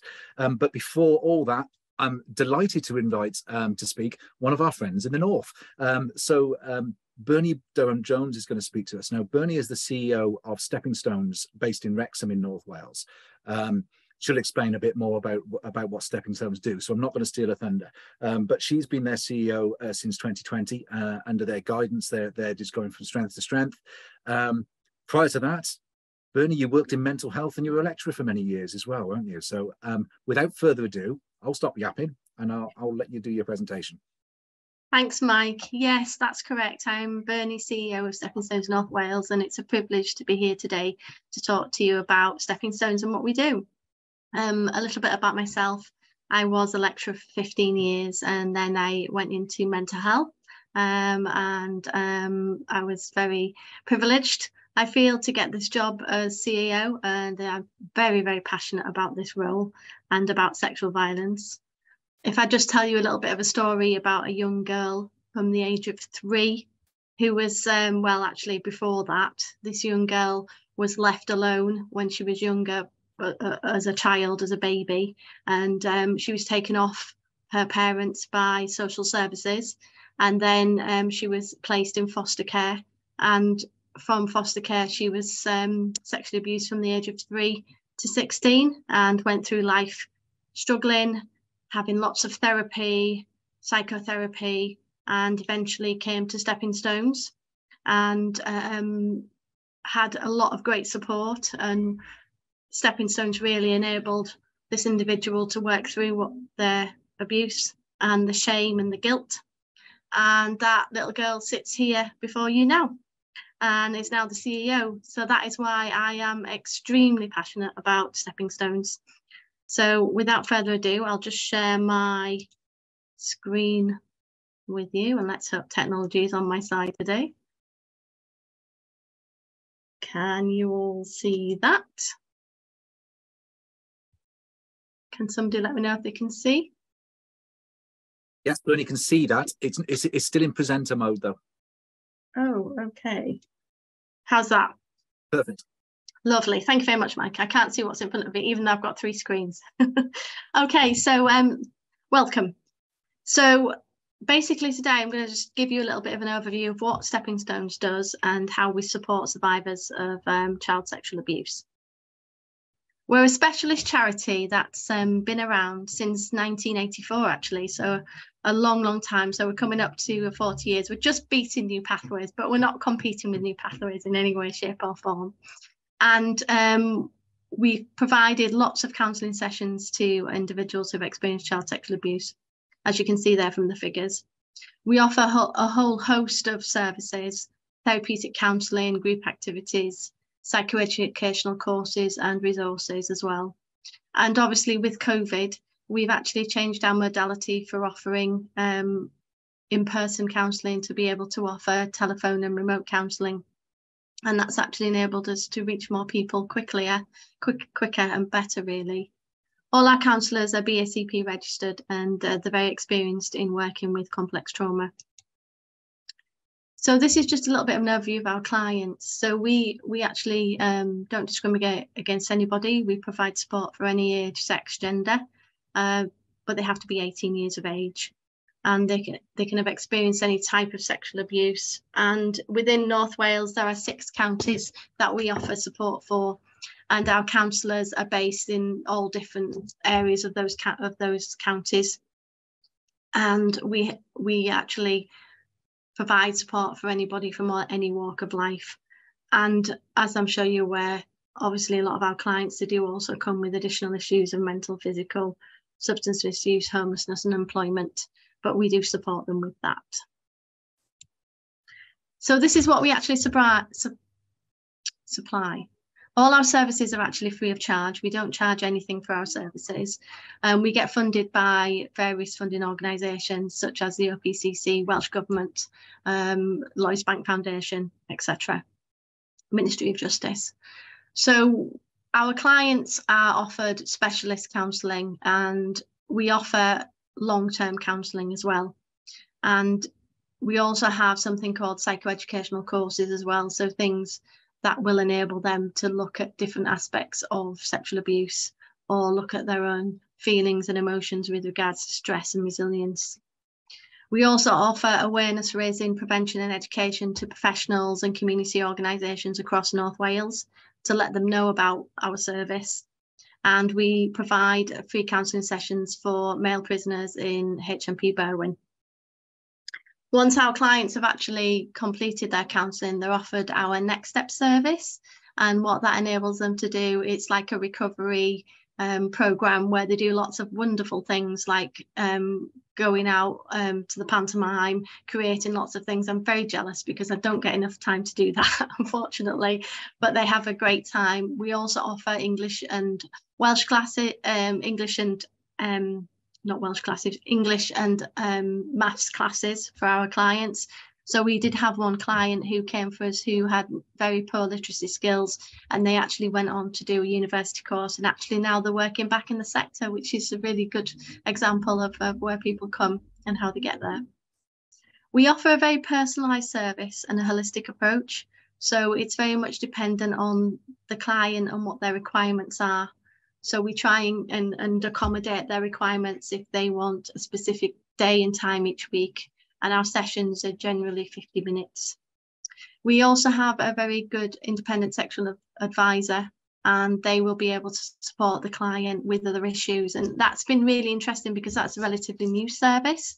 And what we found with that is, obviously because of the pandemic, a lot of people have had additional mental health problems, but having the ISFA has enabled them to deal with their practical problems. They still offer them support, but not counselling. So if they've had issues with rent and housing, the ISFA will help them with that. And then the counselling, they can actually just focus on the CSA. So that's been really, really good. We also have art therapy as well, and we can do that as an individual session or group sessions. The art therapy can work alongside the counselling therapy. So some of our clients may come to a bit of an impasse with their counselling, and they may just need a different modality, and art therapy can be used in conjunction with that or separate. We also provide a choice of gender counsellor for our clients. We offer both male and female counsellors, and we give them as much opportunity as we can to fit in with their specific requirements for day and time. And we actually offer family and friend support for up to 8 weeks as well, free counselling. So some of the outcomes obviously that our clients have is that they have improved confidence and self-esteem. We give them coping strategies, the ability to cope with challenges and move on. Some of our clients are able to move on and recover, and some of our clients are able to we give them coping strategies that will enable them to just cope with their day-to-day life. It helps reduce isolation for them and gives them the greater resilience and also understanding of their own mental health issues. And one of the big ones is understanding of reducing guilt and shame, and it allows them to have more authentic relationships with others and a good impact on themselves and society. So these are just some of our quotes that we've had from our clients.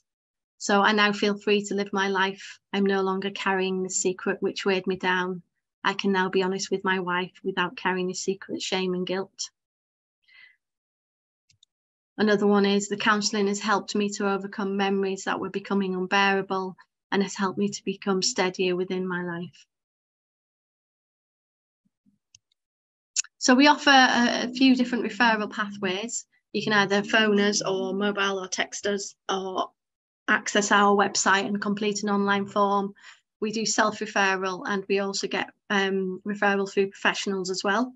And we aim to offer an initial assessment within 30 days, and that is undertaken by a qualified counsellor. So they will go through an assessment and ask specific questions with regards to what's happened, and then decide what appropriate course of action is. So it might be that somebody could be more beneficial for art therapy than counselling, or it could be an element of them both. We also offer additional support as well. We work in conjunction with the Live Fear Free helpline, and they ring our clients up whilst they're on the waiting list, and just have a check-in call with them just to see how they are. But that is entirely down to the client again if they want that service. We do an understanding impact of CSA session. We offer this to all our clients on the waiting list. So this will allow clients to be able to understand a little bit about trauma, a little bit about what the counselling service is, and to have more of an introduction into what Stepping Stones is and who we are. We have a healthy relationships course as well, which looks at boundaries and trust and communications and just general healthy relationships. We also offer stress management and resilience course, and some of our clients find that really beneficial, and that is a little bit based on CBT, cognitive behavioural therapy. We have a self-study module as well, which people can look at their own leisure and work through trauma, and that's specifically for rape. And we have a male survivor session as well, which looks at the myths and the myths surrounding male sexual violence. And I've already spoken about the Next Steps group. I'd just like to share with you Dean's story. Now, Dean, this is an actor, but actually this is a true story. So I'll just play this. Hopefully it'll play.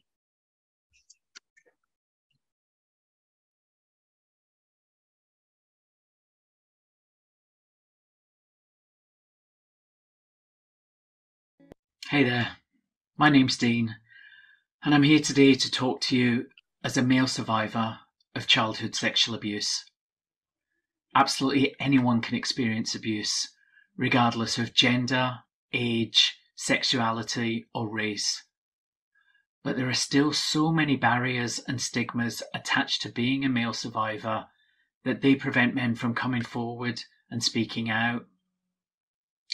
These include the fear of judgment and the fact that a large section of society has the misconception abuse doesn't happen to men. But it does.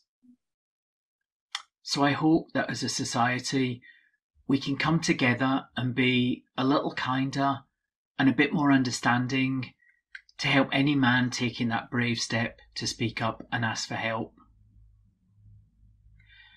The effects of sexual abuse, particularly experienced in childhood, can cause serious, lifelong, and debilitating problems for survivors.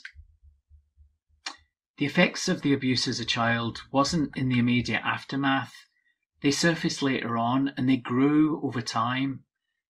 My mental health deteriorated. I turned to substance abuse, and I just went from one volatile relationship to another. I lost my identity and my self-worth, and I became untrusting, isolated, and suicidal, making several attempts on my life. I had no one to turn to.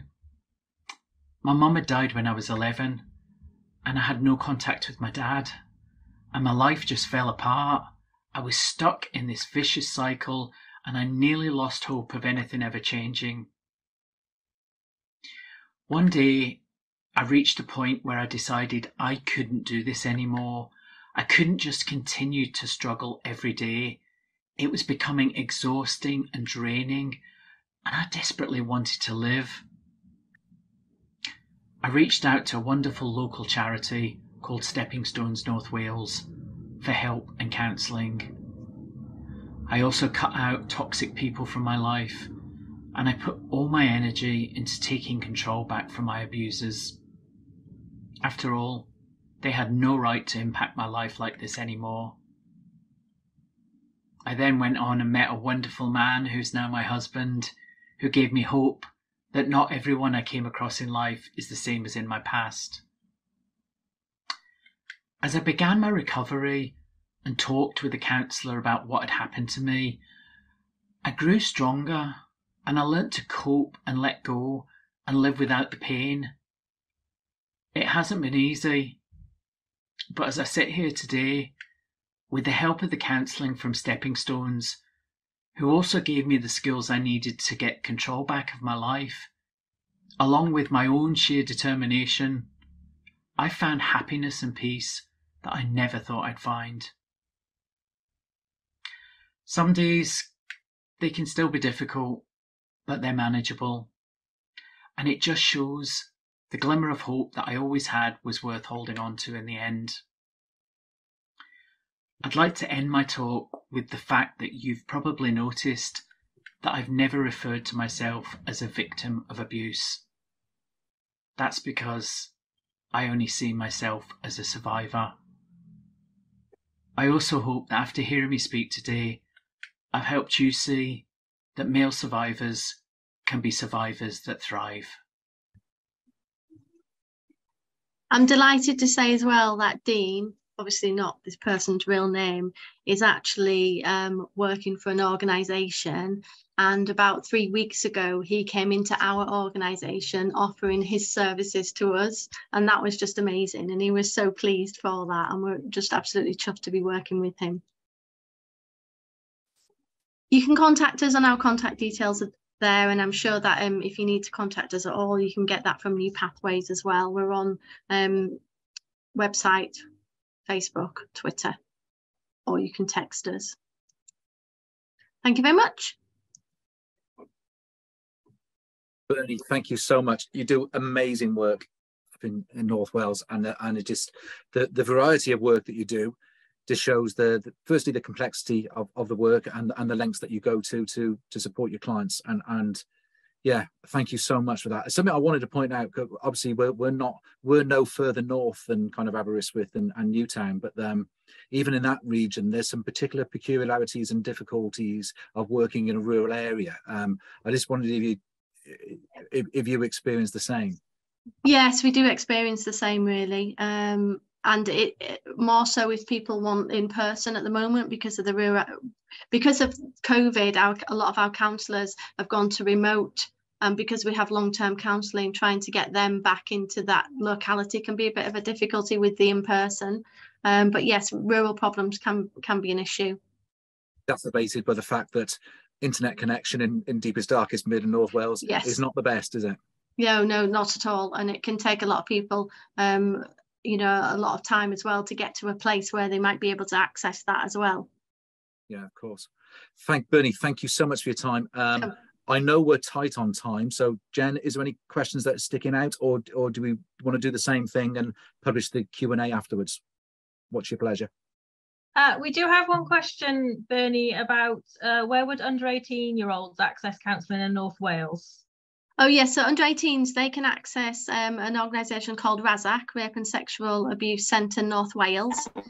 So it's RASAC NW, and my understanding is they support children from as young as 3.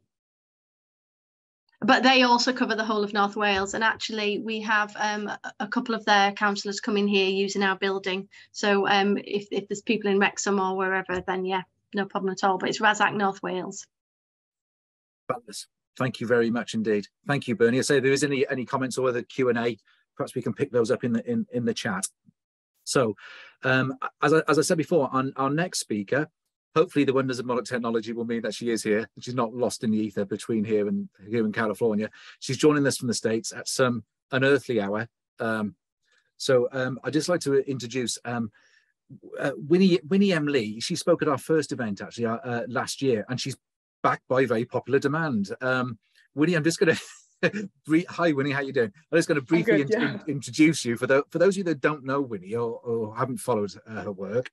Well, she's ostensibly she wears many hats. She's an activist, she's an author, she organizes events.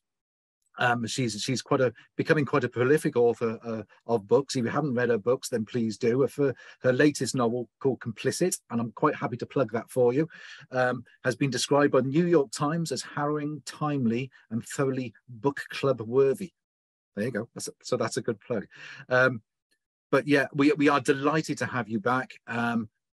Winnie will talk more about her work, but do look at her stuff on TED Talks. Do just Google Winnie, you'll find all kinds of stuff, and it's really, really interesting and worth watching. So Winnie, I'll stop talking because I'm being cringeworthy. I'll let you carry on. Thank you so much, Mike. Yeah, a little bit cringeworthy, but it's okay. I think I only have 15 minutes, so there's quite a lot I can't talk about. I'm currently in California, where the sun just rose, where I'm escaping the winter in Wales and in England. I normally live in the English countryside, a little bit south of Bath, but quite happy to be in California here at the moment, but also really happy to be invited to speak to a room full of professionals who work every day, to handle sexual assaults and abuse. And so I can't imagine the emotional burden of that kind of work, but I suppose what I wanted to emphasize is that work which is very day-to-day for you, also as you, I'm sure you know, represents a time in our lives as victims which is life-changing and potentially irreversible. So for each form that you fill out and each file that you create, that represents another human life which teeters on the edge of despair or eventual recovery. And as victims, our greatest fear is to feel that we're simply being processed. So processes and structures, exist in the world that we live in and work within, and oftentimes they can create flawed environments, which themselves can create a culture of silence and compound the trauma for victim and enable further abuse. And I suppose that's kind of what I wanted to focus on a little bit today, and to emphasize that when we create change, when we talk about creating change or improving our systems, that often means breaking a cycle of abuse and power and silence. Which is what I look at in my most recent book, but also it's come across obviously in a lot of the work that I do with other activists and with other survivors and with the media as well. So some of you might not have heard my previous talk, so I'm going to give like a little bit of a potted history of my own personal introduction to the issue of sexual violence. And I normally start by playing this clip, which originally aired in Northern Ireland on the Stephen Nolan Show, which is the most popular radio talk show in Northern Ireland. And that would have aired on April 14th, 2008. 5, 6, 7, 8. Oops. A rape in Colombia and South. Yes, and I continuing to appeal for information on the horrific sexual assault on Saturday afternoon in broad daylight. The young girl, believed to be of Chinese appearance, in her late 20s, was approached by her attacker. He walked and talked with her through the park. He then dragged her into the bushes and carried out the assault. And if you maybe are one of the people that police think may have walked past that young woman in the company of her attacker, they would like to speak to you urgently. And if you something you'd like to share with us in the programme, 08459 555 678. Now, that young woman of Chinese appearance was, of course, me. And we hear news reports like that all the time, and I think none of us ever want to be the subject of that kind of news report. But I listened to that for the first time 2 days after my assault, right? I was just kind of Googling rape West Belfast, as you do. And I came across this entire half-hour radio chat show of people talking about my rape. And you heard within just that 15, 20 seconds that I think the lady used the word horrific 3 times. So originally, so from a very early stage, like what had happened to me was already being labeled. And people were calling in and they were saying, oh, my heart goes out to that wee Chinese girl because her life is now ruined. And I remember feeling distinctly insulted hearing that, because I was thinking, well, I mean, you don't know me, and who are you? Who is like a complete stranger to be able to pronounce that my life has now been ruined? So I think everything that I have done since then has maybe been to try to prove that woman wrong, that my life hasn't been ruined by that, yes, horrific rape, which happened. And I'm going to actually share my screen now. There we go. Okay. Yeah, there we go.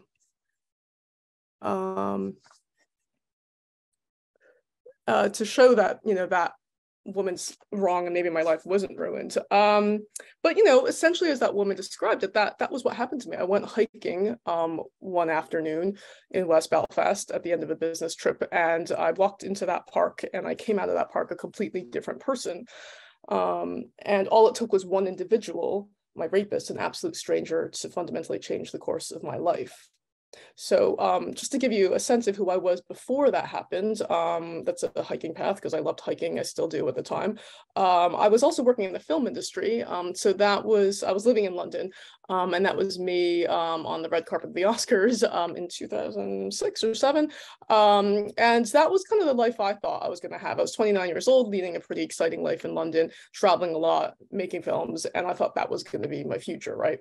But, you know, I suppose that's the thing about rape. You never expect it to happen to you, and you never expect how quickly your life can change in the course of a matter of minutes. So you're completely unaware of how a situation that seems normal, for example, me going on a hike, which was something I often did a lot on my own, one spring afternoon, or another situation like a woman stepping into a room with a person she trusts, how that can change to a situation that's suddenly threatening and life-changing. Now, according to the police report, I had 39 separate injuries as a result of my assault and rape, bruises, scrapes, and cuts all up and down my body.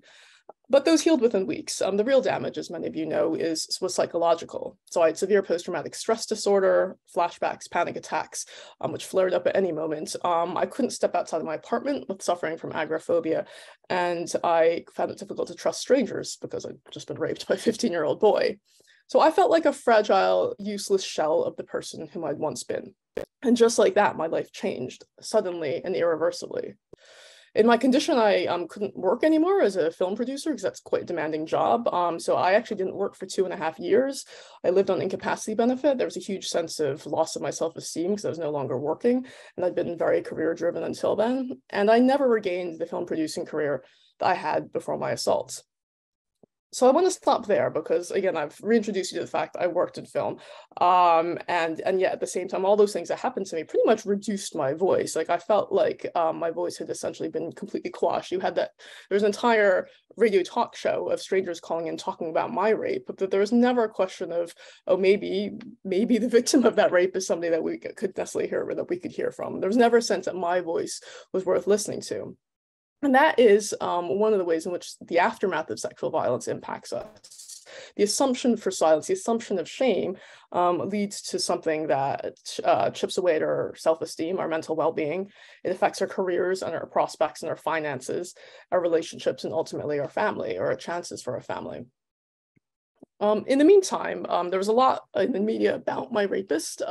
He was eventually, partly because of the news report stories that the police had put out, there were witnesses who were able to kind of identify who the person was. So 6 days later, he was arrested. A year later, he was jailed, but in between, I had to go through a pretty horrific criminal justice process, which was probably the worst, easily the worst time in my life, when I certainly considered suicide, and I thought my life would never be normal again.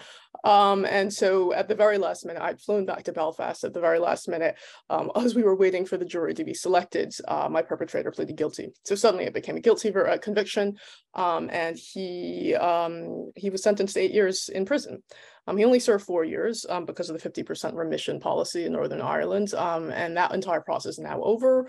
He's now back out. I think he's since been linked to sexual assaults in Belfast as recently as this January. So there's a lot that kind of calls into question the effectiveness of the criminal justice process, which is a whole nother talk. But for me as an individual, I have to, I obviously get very angry about it, but I also have to think, okay, my life, I need to kind of divorce my life and everything that happens to me from what happens to that perpetrator. And I need to focus on developing my own voice and feeling like I can say something worthwhile and meaningful in this world. So for me, that's through writing. I have a first book, Dark Chapter, which came out in 2017, and that was kind of I actually call it a fictional reimagining of my real life rape, which took place in a spring afternoon in Belfast. And I wanted to look at the perpetrator's life, and it's a fictional reimagining, so I don't know the person, but I wanted to imagine what his life had been like before he committed the action that fundamentally changed the course of my life, and look at the roots of that kind of behavior. So you look at the perpetrator and the victim, and you kind of see how their lives intertwine in that moment of violence and how their lives are changed fundamentally afterwards. And that was Dark Chapter. And then most recently last year, my book Complicit came out. Mike very kindly read a quote from the New York Times review. Liz Nugent says it's a brave look at the innocents, the predators and their enablers, and those who turned a blind eye to sexual harassment, abuse, and rape. And you can see from the cover that obviously there's a film reel, so it is very much inspired by, you know, the Weinstein allegations that came public in 2017. But it's also very much a look at a culture, in this case the film industry, which enables silence, which, you know, creates a culture of silence among victims, but also enables abusers to continue to get away with what they've done because of structures of power. So that's strange. Okay, yeah, so this is a Times Radio interview that I did live with Mariella Frostrup, which was a bit terrifying, but actually it was a very nice conversation, which you can see on YouTube if you want. And there that, you know, she covers kind of my experience as a rape victim, but then also kind of my take on the film industry and what within the film industry makes it so rife for sexual abuse and other forms of exploitation. And I want to stress that even though, you know, the film industry is often the subject of a lot of media attention, you know, these structures of power exist, you know, throughout society in much less glamorous places, right? So anywhere where there is a power differential is a place where abuse can happen. I don't know, for some reason, my slides are not progressing for some reason. Can you guys see my slides?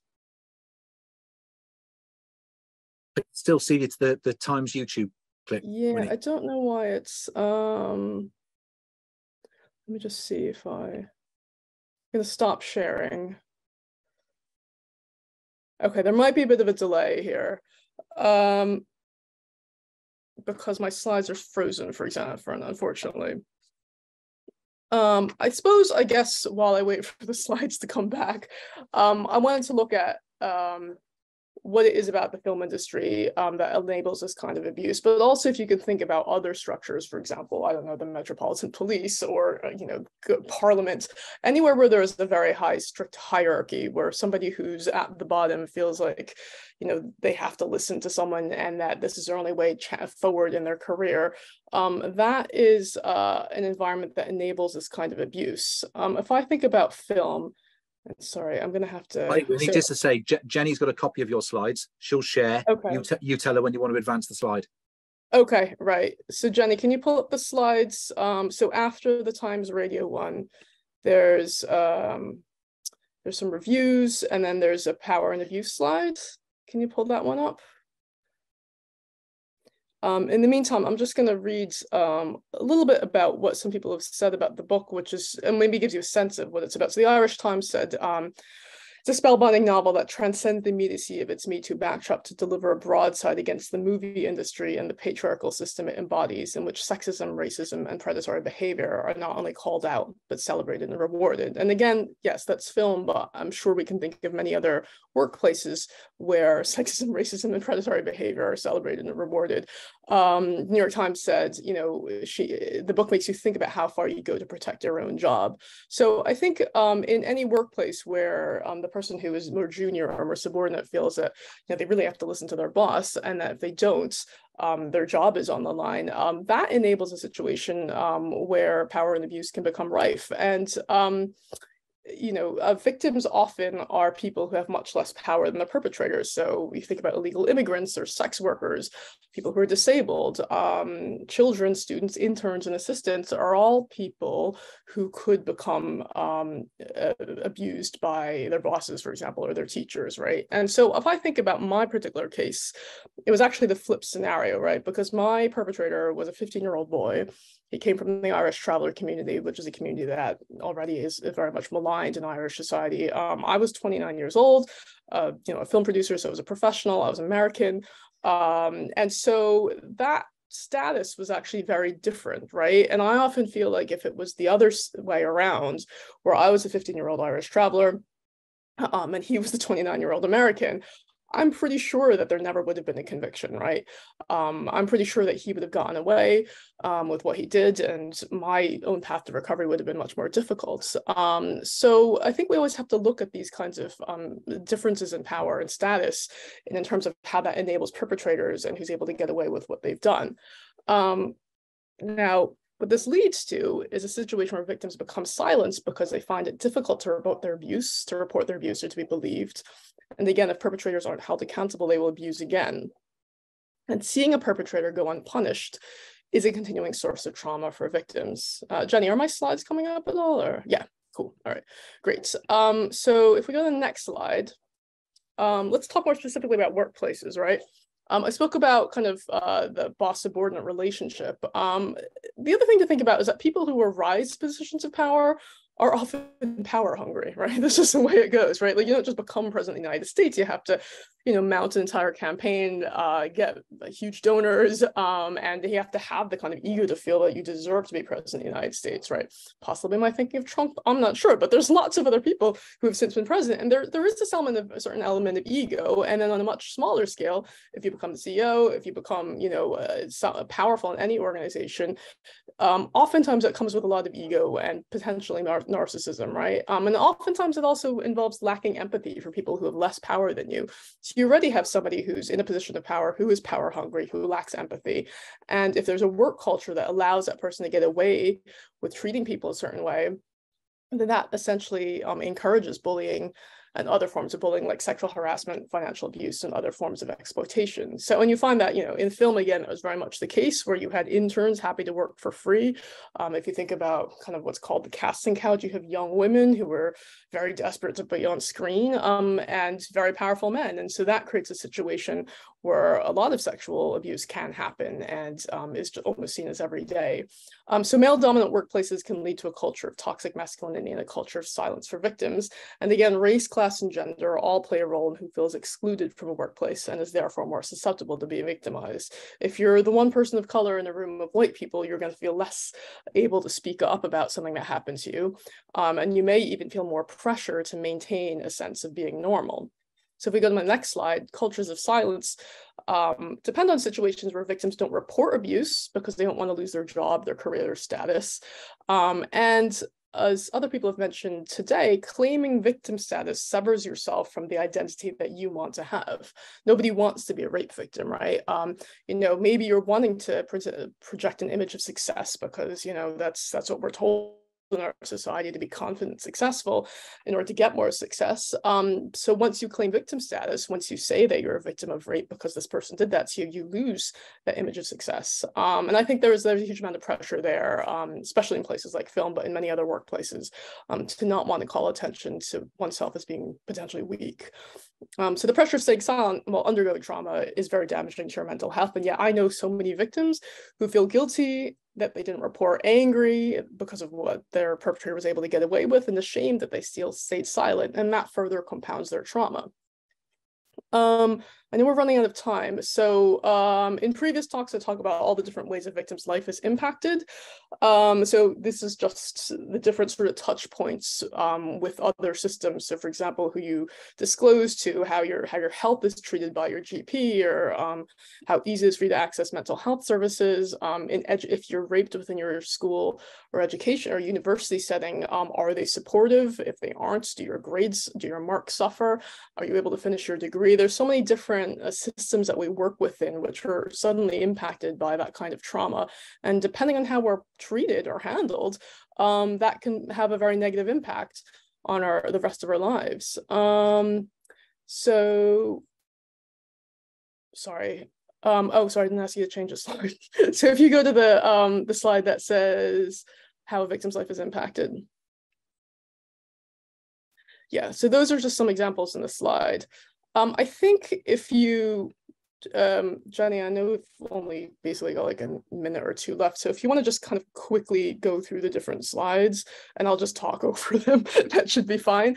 So we can send the slides out, but there's a lot of different ways in which, again, your experience of abuse can impact your chances of recovery.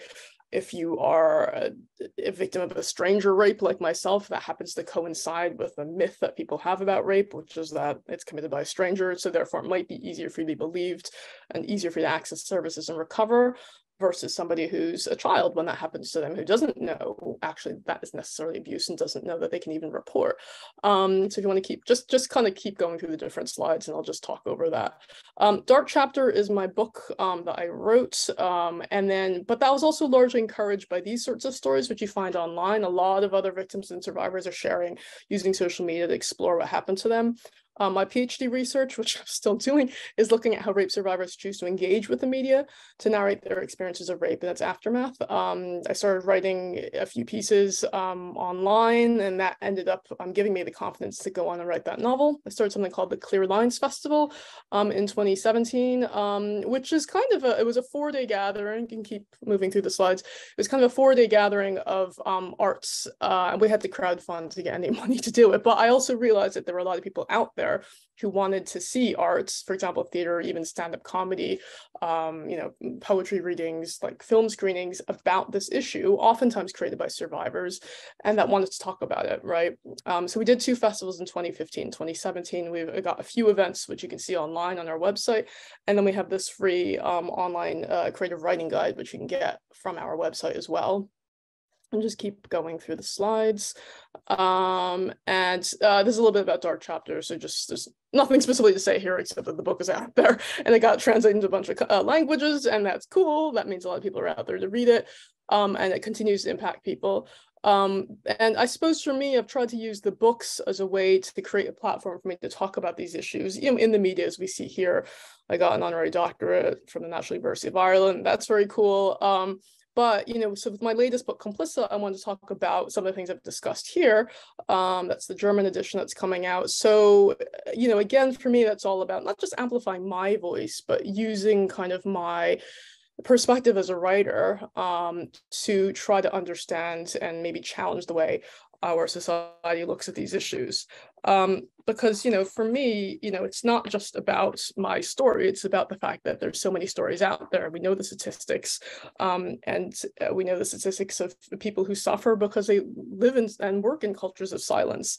So my latest book, Complicit, prioritizes the voices and perspectives of women who you might not hear from.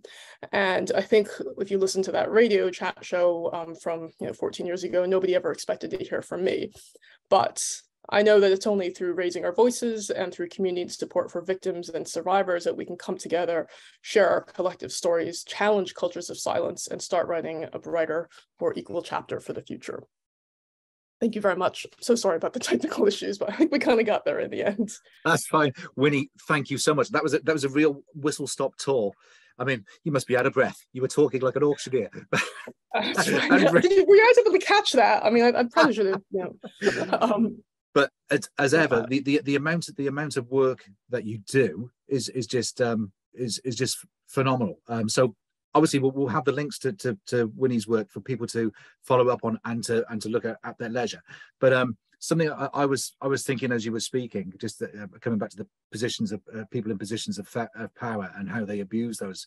I'm not sure why you've been away in the States, whether you've been keeping up on UK news or whatever, but at the moment that is really front and centre in the news in terms of misogyny and abuse within our police forces, within our fire and rescue services, even within our ambulance services. And it's probably not surprising at all, but it's pretty damn depressing. And I guess the fact that people like yourselves are speaking out means that hopefully change will come. And certainly for Wales, you'll probably be aware, having come to Wales, how much of a religion rugby is in Wales. Well, right. the game is in disarray at the moment because the governing body, the Welsh Rugby Union, have been, or they've just been shocking in the way that they've been complicit. Really, in terms of misogyny and abuse that women have suffered within the organisation, but change is coming. So please carry on doing what you're doing because it does make a difference, believe me. Jen, questions, chats, what have we got? I know we're pushed for time, but hey. So we've got a question asking, will there be more Clear Lines festivals? I mean, as always, the issue is funding, right? So we don't, we had to crowdfund to have the first 2. We probably, and it's completely volunteer-run and grassroots-led, volunteer-led and grassroots. So we actually don't have the funding at the moment to do anything else.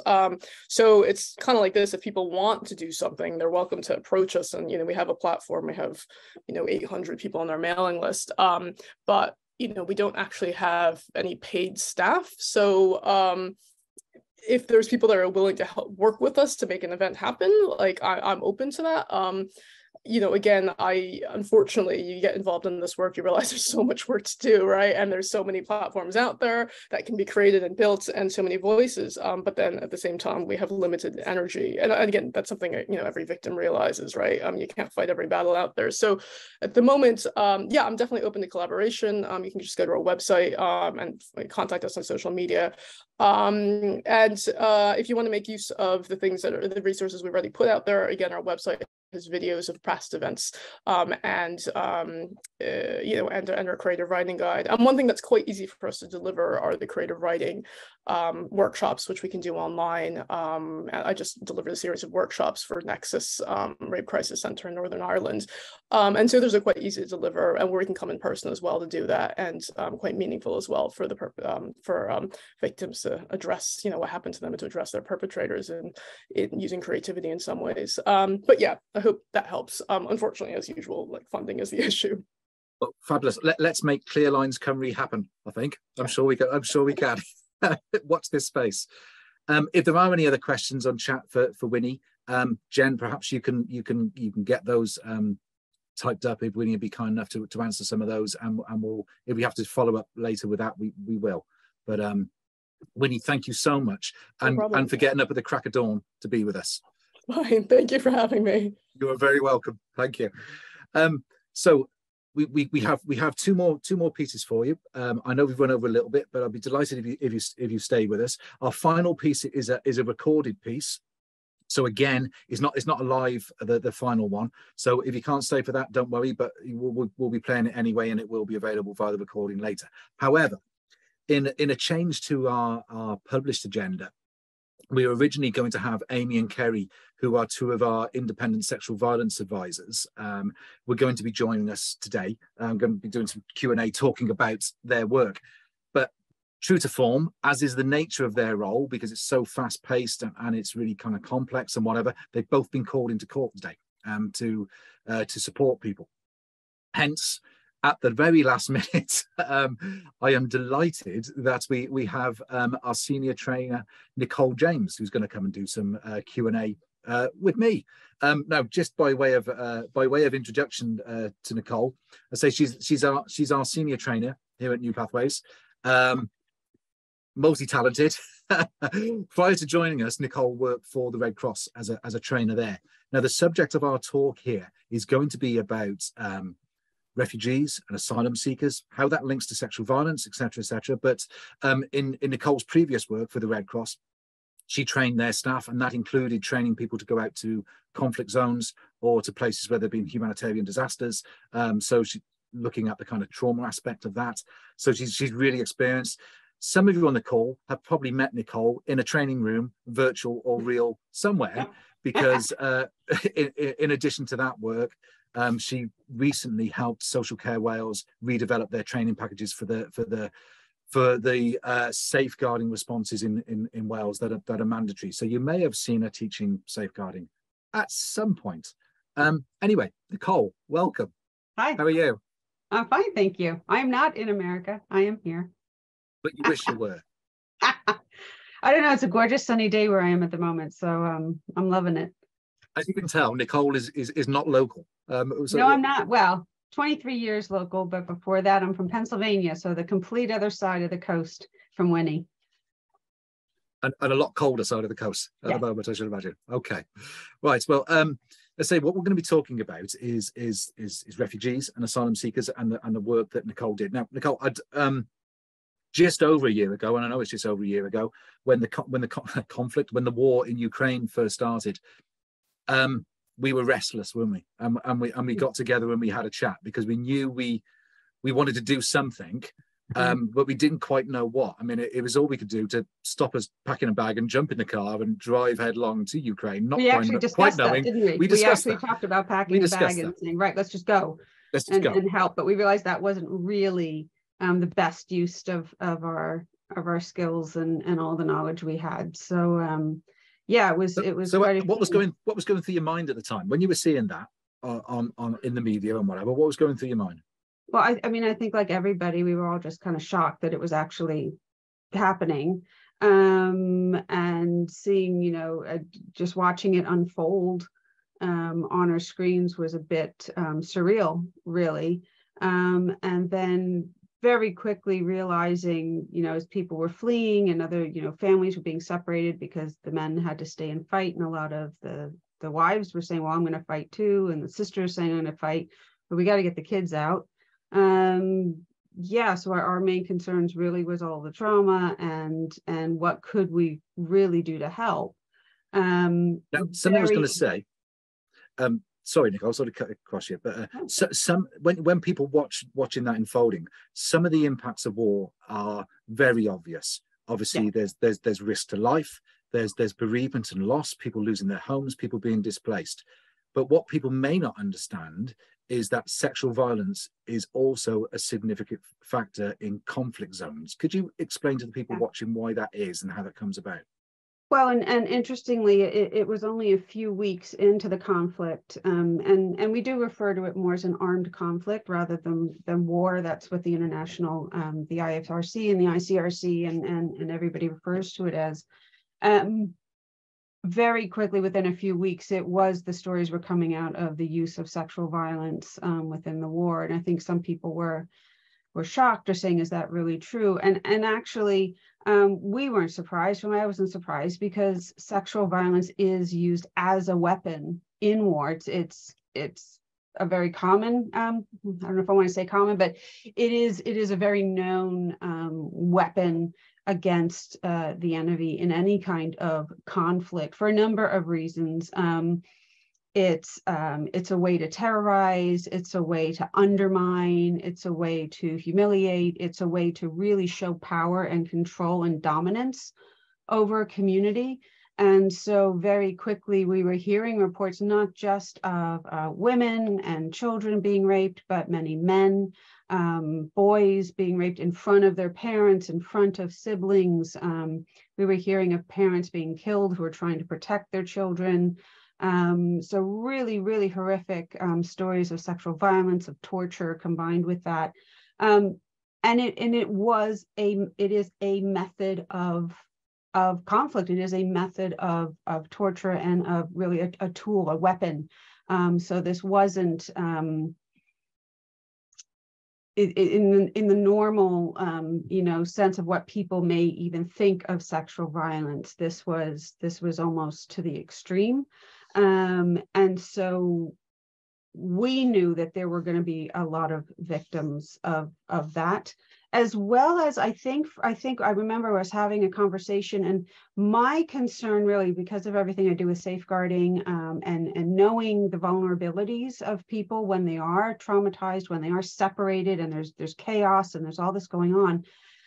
My real worry quickly became the susceptibility of those children and women being taken in by traffickers, being taken in by anybody could make a t-shirt, anybody could make a shirt that has a charity on it and say, oh, I'm here to help you. They were just getting out of the country any way they could. And then you had all these seas of people. Many were legitimate welfare and humanitarian organizations saying, right, come, we'll give you a place to sleep, we'll get you some food. But there were also many who frankly are perpetrators, were traffickers, who were seeing this sea of people, vulnerable people coming, who could very easily really just pull them into that. And that was really one of my biggest concerns, was how do the refugees, how do these people fleeing know that the people greeting them are who they say they are? The UN and so I can't think of the other charity's name, instantly was also very concerned of child trafficking. And there really wasn't, because it all happened so fast and everybody wanted to help, but there really wasn't any oversight. There didn't seem to be any policing of how things were going on. So I think that was one of our biggest chaos, wasn't it? Yeah, it was just complete chaos. Yeah. And that's where some people will take advantage. Yeah.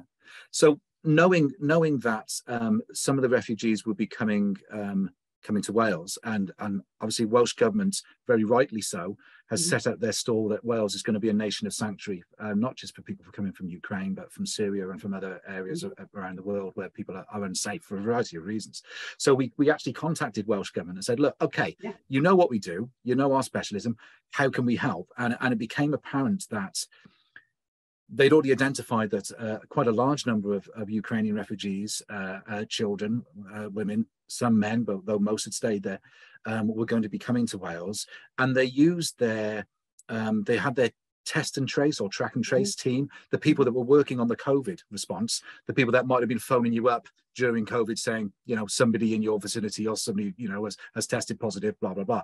So that team that were dealing with that were literally given the task of dealing with calls directly from Ukrainian refugees or indirectly from aid agencies to support people coming to Wales. And they said, can you help us? So what were your thoughts and what did you do? Our first thoughts were, who's helping the helpers? Who's going to support the people who are supporting all the refugees? Because we knew right away the amount of trauma that every single one of the refugees was bringing with them, or was, you know, being talked about in the welcome centers or on these phone lines, was going to very strongly impact the helpers. And although the welcome centers were set up great to support the children and the families and single people coming over, anytime we asked, it was like, and who's going to support the workers? Oh, is that something we need? And I think you and I were really worried about burnout, about having a whole bunch of now people who wanted to help suffering from trauma themselves because of what they were supporting. So we said, look, we really think that vicarious trauma, secondary trauma even, is a real issue that needs to be addressed before these people start burning out. So we got in there, we suggested some training for all of the call handlers who were talking to people. In some cases, the people were still in Ukraine and they were literally talking them out of the country. They were then talking to them again as they were traveling into the UK. They were talking to them as they were on the trains, as they were on the taxis to get them to Wales. In some cases, they were hearing on the phone, they were hearing the bombs going off in the background. And these call handlers were just taking call after call after call of this. Some already had vicarious trauma from the track and trace work they did, because they said, you know, we could call somebody one week and talk to them and say, you know, we understand you've been in contact, and they'd call the next week and the person had died. And so they already, we realized very quickly, had some trauma that they were carrying over into this new role. So we as quickly as we absolutely could, we put some training together. We made sure everybody on the call lines was getting that training on what are the understanding, first of all, the kind of trauma that people were bringing with them and how that might mean supporting them could be difficult. For example, they had one gentleman coming over, they were trying to support, but every time they got him into a taxi, he'd stay in the taxi for a little bit, it would come to a red light and he'd run out of the taxi and just run for blocks. And he just kept doing this. They said, we keep getting him in a cab, but he just keeps running off. And I said, well, that's a classic flight response. Something is freaking him out. Something is triggering him that he needs to go. He is unsafe. So it was trying to talk them through the behaviors they might experience, but most importantly, also talking to them about how to protect themselves, how to help each other. And it was really interesting. Even we were very insistent that everybody go on this course, even if they're not on the phones. And I remember one gentleman was there, and I think it was like, oh, well, you know, they said we all have to do it. Fine, I'll be on here. He said, look, I just handle numbers. I just crunch the data. I get the numbers of phone calls each day. I get the, you know, that kind of thing. And within about an hour, you know, he was quiet. And then I said, are you okay? He said, that this is me. I've got this.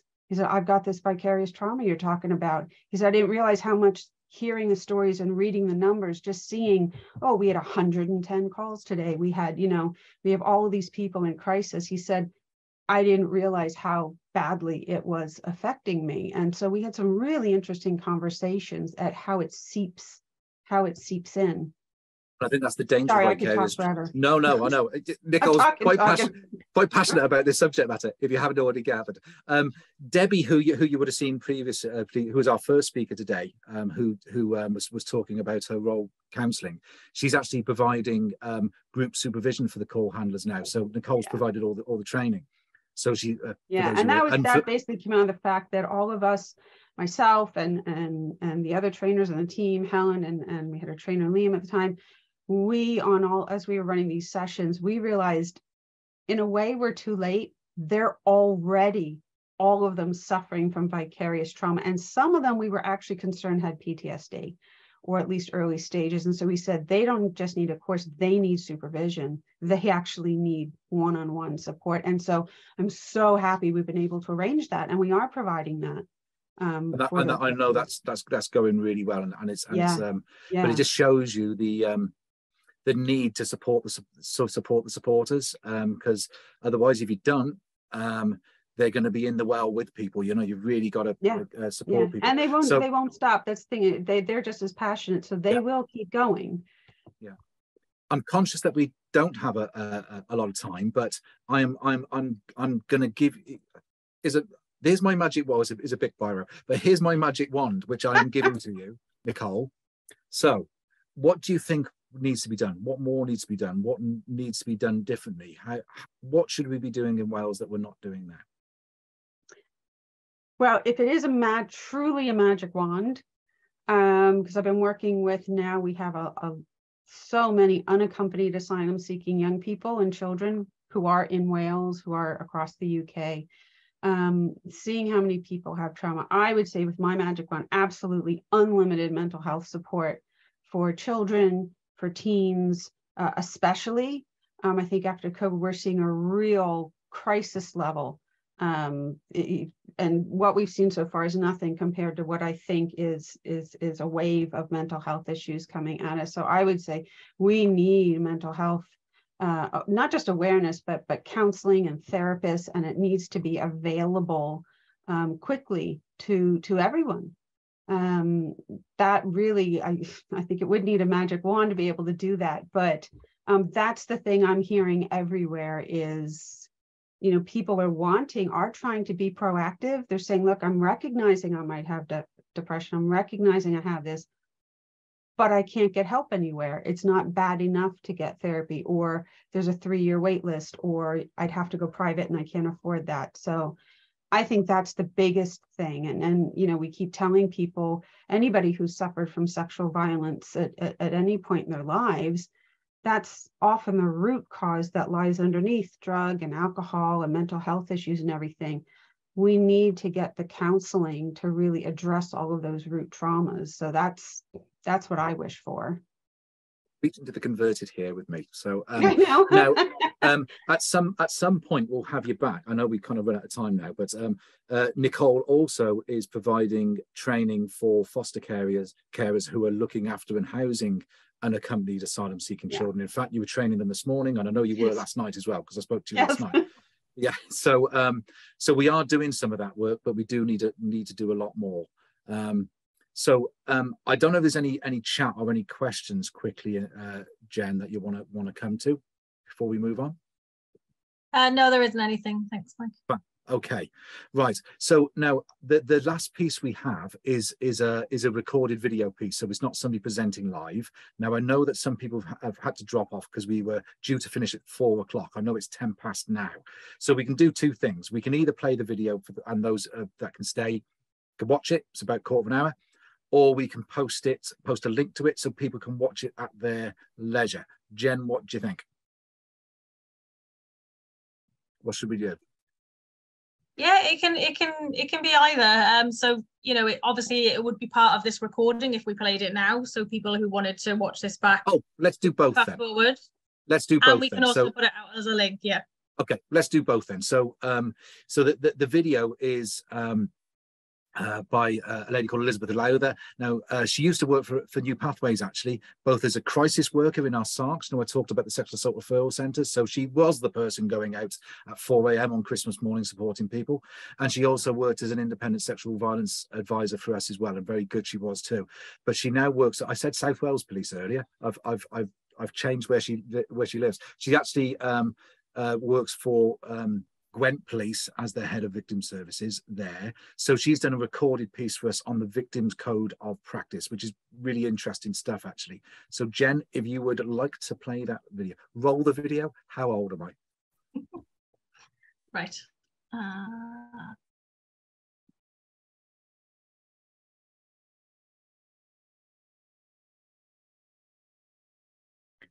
Mike, Mike, this is Jackie.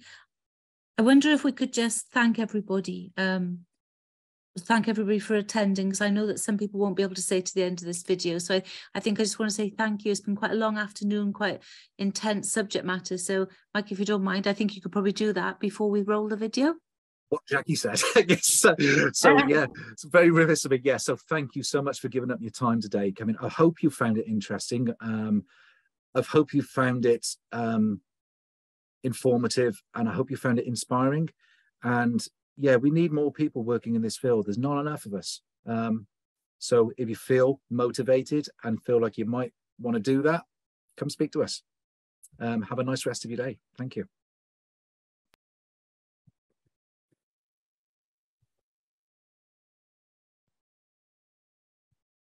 Hi, Liz. Jen. Hiya. Thank you very, very much for coming along and doing this video for our Frontline Focus event. We really appreciate you coming along.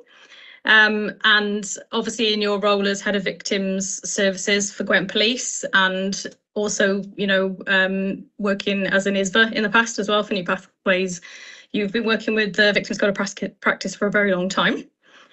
So we really appreciate picking your brain on this. So thank you very much for coming along. So first of all, I just want to ask you, if you can, to give us a bit of an overview of what is the Victims Code of Practice. Okay, no problem.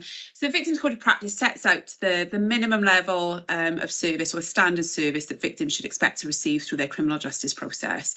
So essentially that lies with the police, with the Crown Prosecution Service, with the courts, and with probation. But I think we all have a duty to make sure that victims receive their entitlements under that code of practice. Fabulous. So we're going to share our screen now just to go through the 12 rights. So okay. Obviously there's a lot more detail within the Victims Code of Practice, isn't there, that, you know, yes, professionals like yourself will be looking at. But from the purpose of you know, everyone having a bit of an overview, if we go through the 12 rights, yeah. I think you said, didn't you, when we were chatting earlier, that it's quite nice to just have those to hand so that you know, yes, you know, as a frontline practitioner, what those 12 rights are. So I will share my screen. Okay. So these are the 12 rights. It recently changed. So there was previously a much bigger document that was quite difficult to go through. But in 2020, when they revised it, the rights remained the same, but it just set it out in a much clearer way. And so right number 1 then, to be able to understand and to be understood. So this essentially is referring to if translation is needed. Obviously in Wales we're governed by the Welsh language, so it's just to make sure that those that sort of advocacy is in place around being able to understand and to be understood. So it could be an intermediary, or, as I said, like a translator. Okay. So right number 2, to have the details of the crime recorded without unjustified delay. So essentially, when you report it, whether it is that you're going into a police station, bringing it through, whatever it may be, it needs to be recorded within 24 hours. So it needs to be recorded as a crime within 24 hours. Sometimes that might take a little bit longer, but it shouldn't really. It should be done within the 24, and obviously that's responsibility within the policing and the crime management unit. Okay. So to be provided with information when reporting the crime, so you should have, at the very minimum, you should receive your crime reference number. So that could be the log number when you're ringing into the control room, or the occurrence number. And that's terminology that we would use here in Gwent Police, but I would assume that it'd be relevant throughout the country. So to have the crime number, the details around what a crime is, and the date of the crime and when it was reported. As a minimum, that is what you should expect to receive from any police force. Okay. Okay, so number 4, so to be referred to services that support victims and have services and support tailored to your needs. So essentially what that means is that you should be given the option to receive some kind of support and advocacy. It's very much a choice of the victim. That's not something that you have to have. It's up to you whether or not you want to do that, but you should be given that option. And within, particularly within Gwent Police, is that we transfer all crime detail into a supportive environment, wherefore we can do the needs assessment and make sure that everything is as it should be, I guess. But that's what Right 4 is about, is just making sure, and that should be a continual offer. So maybe that you think at the beginning, actually I'm okay, but as you get closer to court, or perhaps I do want that support, so therefore it should always be re-offered, and that need should always be reassessed. Okay. Is there certain people or supports that would usually be on offer for someone who's experienced sexual violence? So with sexual offences, we would refer on to, particularly with criminal justice, is an independent sexual violence advocate. It's always about what it is that the victim needs and wants. What is that hierarchy of needs, and how do we fit that in into that support element? So there's lots of specialised areas of support out there, and I know with New Pathways is that there's even broken down even further with the independent sexual violence advocates, so whether that be for children or young people, or perhaps older people, and obviously we need to think about things like protected characteristics and how that may affect somebody's engagement and understanding. So it's just about making sure that it's tailored to what the victim needs, and that's where needs assessment comes in, I guess, then, is to really understand what that tailored support needs to look like. Okay, so Right 5 is to be provided with information about compensation. So victims of crime are sometimes eligible to make claims, criminal injuries compensation scheme, or SEEKA, sometimes you might hear it called. But essentially, you need to be given information on how you can apply for that. Okay, so right number 6, and I would suggest this is a really important one for victims and survivors. So to be provided with information about the investigation and prosecution. So this actually sort of separates into 2 different areas. So the Victims Code tells us that there's 2 different kinds of updates that victims should receive.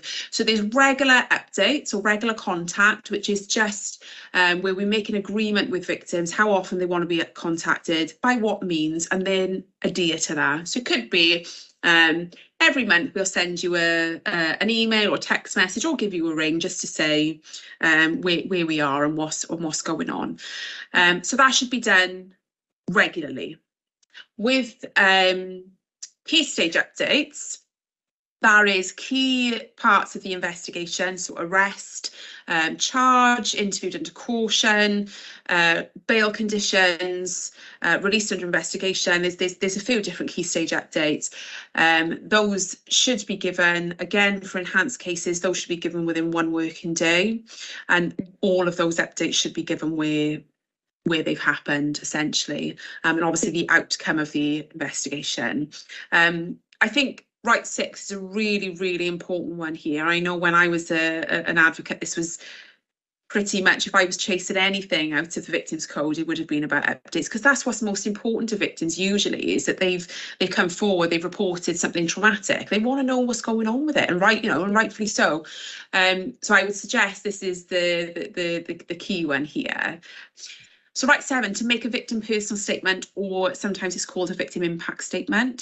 So victim personal statement, so this is used in sentencing, but everyone has the right to make a victim personal statement, regardless of whether or not it's going to court. So what police are taught is that they should be asking, when they take a witness statement, they should be asking at that point, would you like to give a victim personal statement?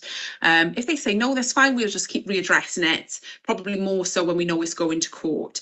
So the victim personal statement is the chance for the victim to explain how being a victim of crime has impacted them. How has that impacted your life? Psychologically, how has it impacted it? Physically, are there any injuries and therefore treatment's been needed, and so on and so forth. So that's the opportunity to really explain that in detail as to how that's made an impact. I think that's really, it's relevant for any victim of crime, but for sexual offences, if we think about historical offences, when we think about adverse childhood experiences, we know such trauma can impact people later on in life into adulthood. So and that can affect sentencing. So it's really important that it's there. It is a very good therapeutic tool for people to be able to talk about that, but actually it does serve a purpose in criminal justice. So people should absolutely be given the option. Okay, right, number 8, to be given information about the trial process and your role as a witness. So within all police forces, there will be a witness care unit. We've got the same here in Gwent Police.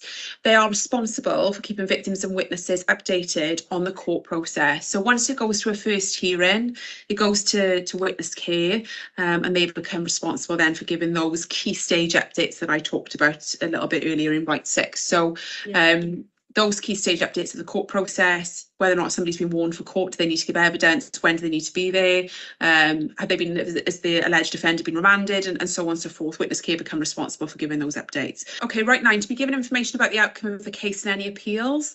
So the outcome of the case will come from witness care. Again, as above, they'll be notified of what the outcome of their case is. Usually, more so with sexual offences, the officer will more often than not be there. They will normally give that update in live time. But when if we're being technical about it, the responsibility lies with witness care. Right, number 10, to be paid expenses and have property returned. So when victims and witnesses go to court, somebody from the CPS will give them a claim form to have any expenses paid. So any parking, any travel expenses, then they can claim those back. In relation to property, so sometimes property will be taken as evidence, particularly with sexual offensive, if it's an acute examination. So we've had to seize perhaps clothing, underwear, so on and so forth, forensically for evidence. It has to stay in property stores for the duration of the trial, because obviously it's evidence and it can't be tampered with. It needs to be sealed.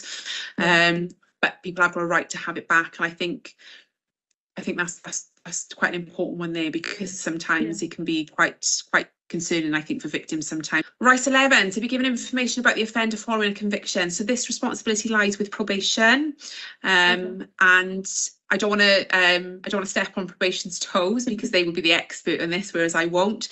But obviously, a victim is entitled to know information following that conviction, to keep themselves safe, so to know what's going on with them, and I guess to provide that reassurance. And number 12, last but not least, to make a complaint about your rights not being met. So at any point through the criminal justice journey, if anyone expresses any kind of dissatisfaction, they should be advised on how they can make a complaint, whether that be police, crime prosecution service, courts, probation, wherever it applies, there's a right to make that complaint. And to be advised of how to make that complaint, because I think that's really important, is that, if you're speaking to somebody from the police and in the back of your mind you're thinking, I want to make a complaint, I'm not happy. Sometimes people may not be comfortable in saying to that person in the police, actually, I want to make a complaint. So again, it's really helpful to be told that information. So if somebody wants to go away and do that of their own accord, then they absolutely can. Yeah, it normalises the process, I guess, doesn't it? That you perfectly can say, actually, I'm not happy with something. Yeah. And you would do that, wouldn't you, in any other walk of life, if you weren't happy with a service that you received, and you should be able to do exactly the same thing here. So thanks for talking us through the 12 rights there. Why is this victims code and those 12 rights helpful? Why is it a good thing to have? So I think there's a couple of elements to this for me. Is firstly, for criminal justice agencies like the police and the other agencies I mentioned, is that it's almost a checklist of this is what you should be doing as a minimum, and it holds us to account then, I guess, to make sure that we're doing the things that we should be doing. The other element for me is from the advocacy perspective. So for ISVAs, IDVAs, any support workers, or anyone actually that's working with victims of crime, they can hold us criminal justice agencies to account to say, this is what you should be doing. You haven't done it, or maybe not quick enough, or whatever it may be. So they can hold us to account and use it there. But also for victims, it sets out a service for them as to what they can expect to receive when they engage in a criminal justice process. And there's lots of things that we've just talked about there when we've gone through the 12 rights that might be worrying someone. Overall, it provides, working together, procedural justice for victims in the service that they receive throughout their criminal justice journey. Okay, that's a really interesting phrase there for someone like myself and maybe some people listening. What does procedural justice mean? What does that refer to? So I think this is a really important one, particularly with criminal justice, because within the operational boundaries of the law, there's only so much that we may be able to do for a victim. But actually what victims should have and should walk away with is procedural justice. And what that means is that we have done everything that we possibly can for that victim throughout that criminal justice journey. So whatever we can do, that the investigation was thorough, that they were updated throughout. So what we want for victims is to walk away with closure, that they've done what they needed to do, and the police and the other criminal justice agencies have done what they need to do to get to the outcome. You know, we can't promise that an offender is going to be brought to justice and go to trial and be found guilty.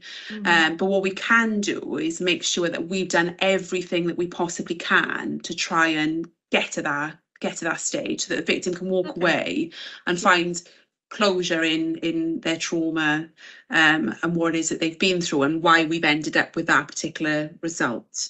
For me, some of it as well is around managing victims' expectations, is to be able to sort of, you know, I mean, as we've talked about, criminal justice is quite a daunting thing to go through, but it's really helpful. You know, information is power, isn't it? So it's really helpful for victims to know exactly what's going to happen and when it's going to happen and what they can expect to happen. So it's helpful to have that set out in a way that's easily digestible. And you know, I mean, some of the feedback that we get from victims and survivors is around war, and what may seem perhaps to police or CPS or the courts something that is just a sort of action. It means a lot more to victims. So you know, the element of being able to be understood and understand what's being said and having a translator, you know, that's a real barrier if you don't think that somebody's going to be able to understand you. So to know that actually that will be taken care of. If you're not working within the violence against women and girls arena, is that this may not be something that you come across very often. But it could be that if somebody has disclosed something to you and they're sort of a little bit unsure around criminal justice, is that those 12 rights are there then for you to provide reassurance about what that process might look like, what it is that they can expect. Actually, it could be, and you know, we know there's lots of things in the media at the minute, particularly at the minute around criminal justice, but to be able to provide that reassurance that these things are a minimum that what you should be getting throughout your journey.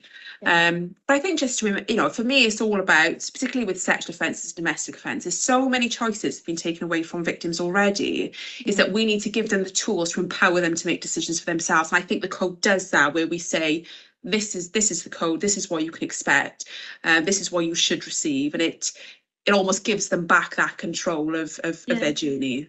Yeah, that's amazing. Thank you very much for talking to us. And you can find the VCOP for yourselves on the government website. We'll post all the links in the chat and everything. Hey, thank you. As Jen said in the video there, we're going to be posting a link to the VCOP Victims Code of Practice in the chat, so you got access to that. Big thank you to Liz as well. She's really busy with her roles, and so thank you for taking the time out to record that for us.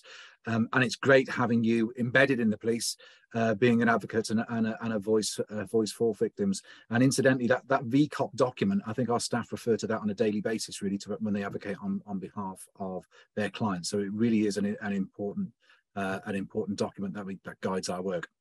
So.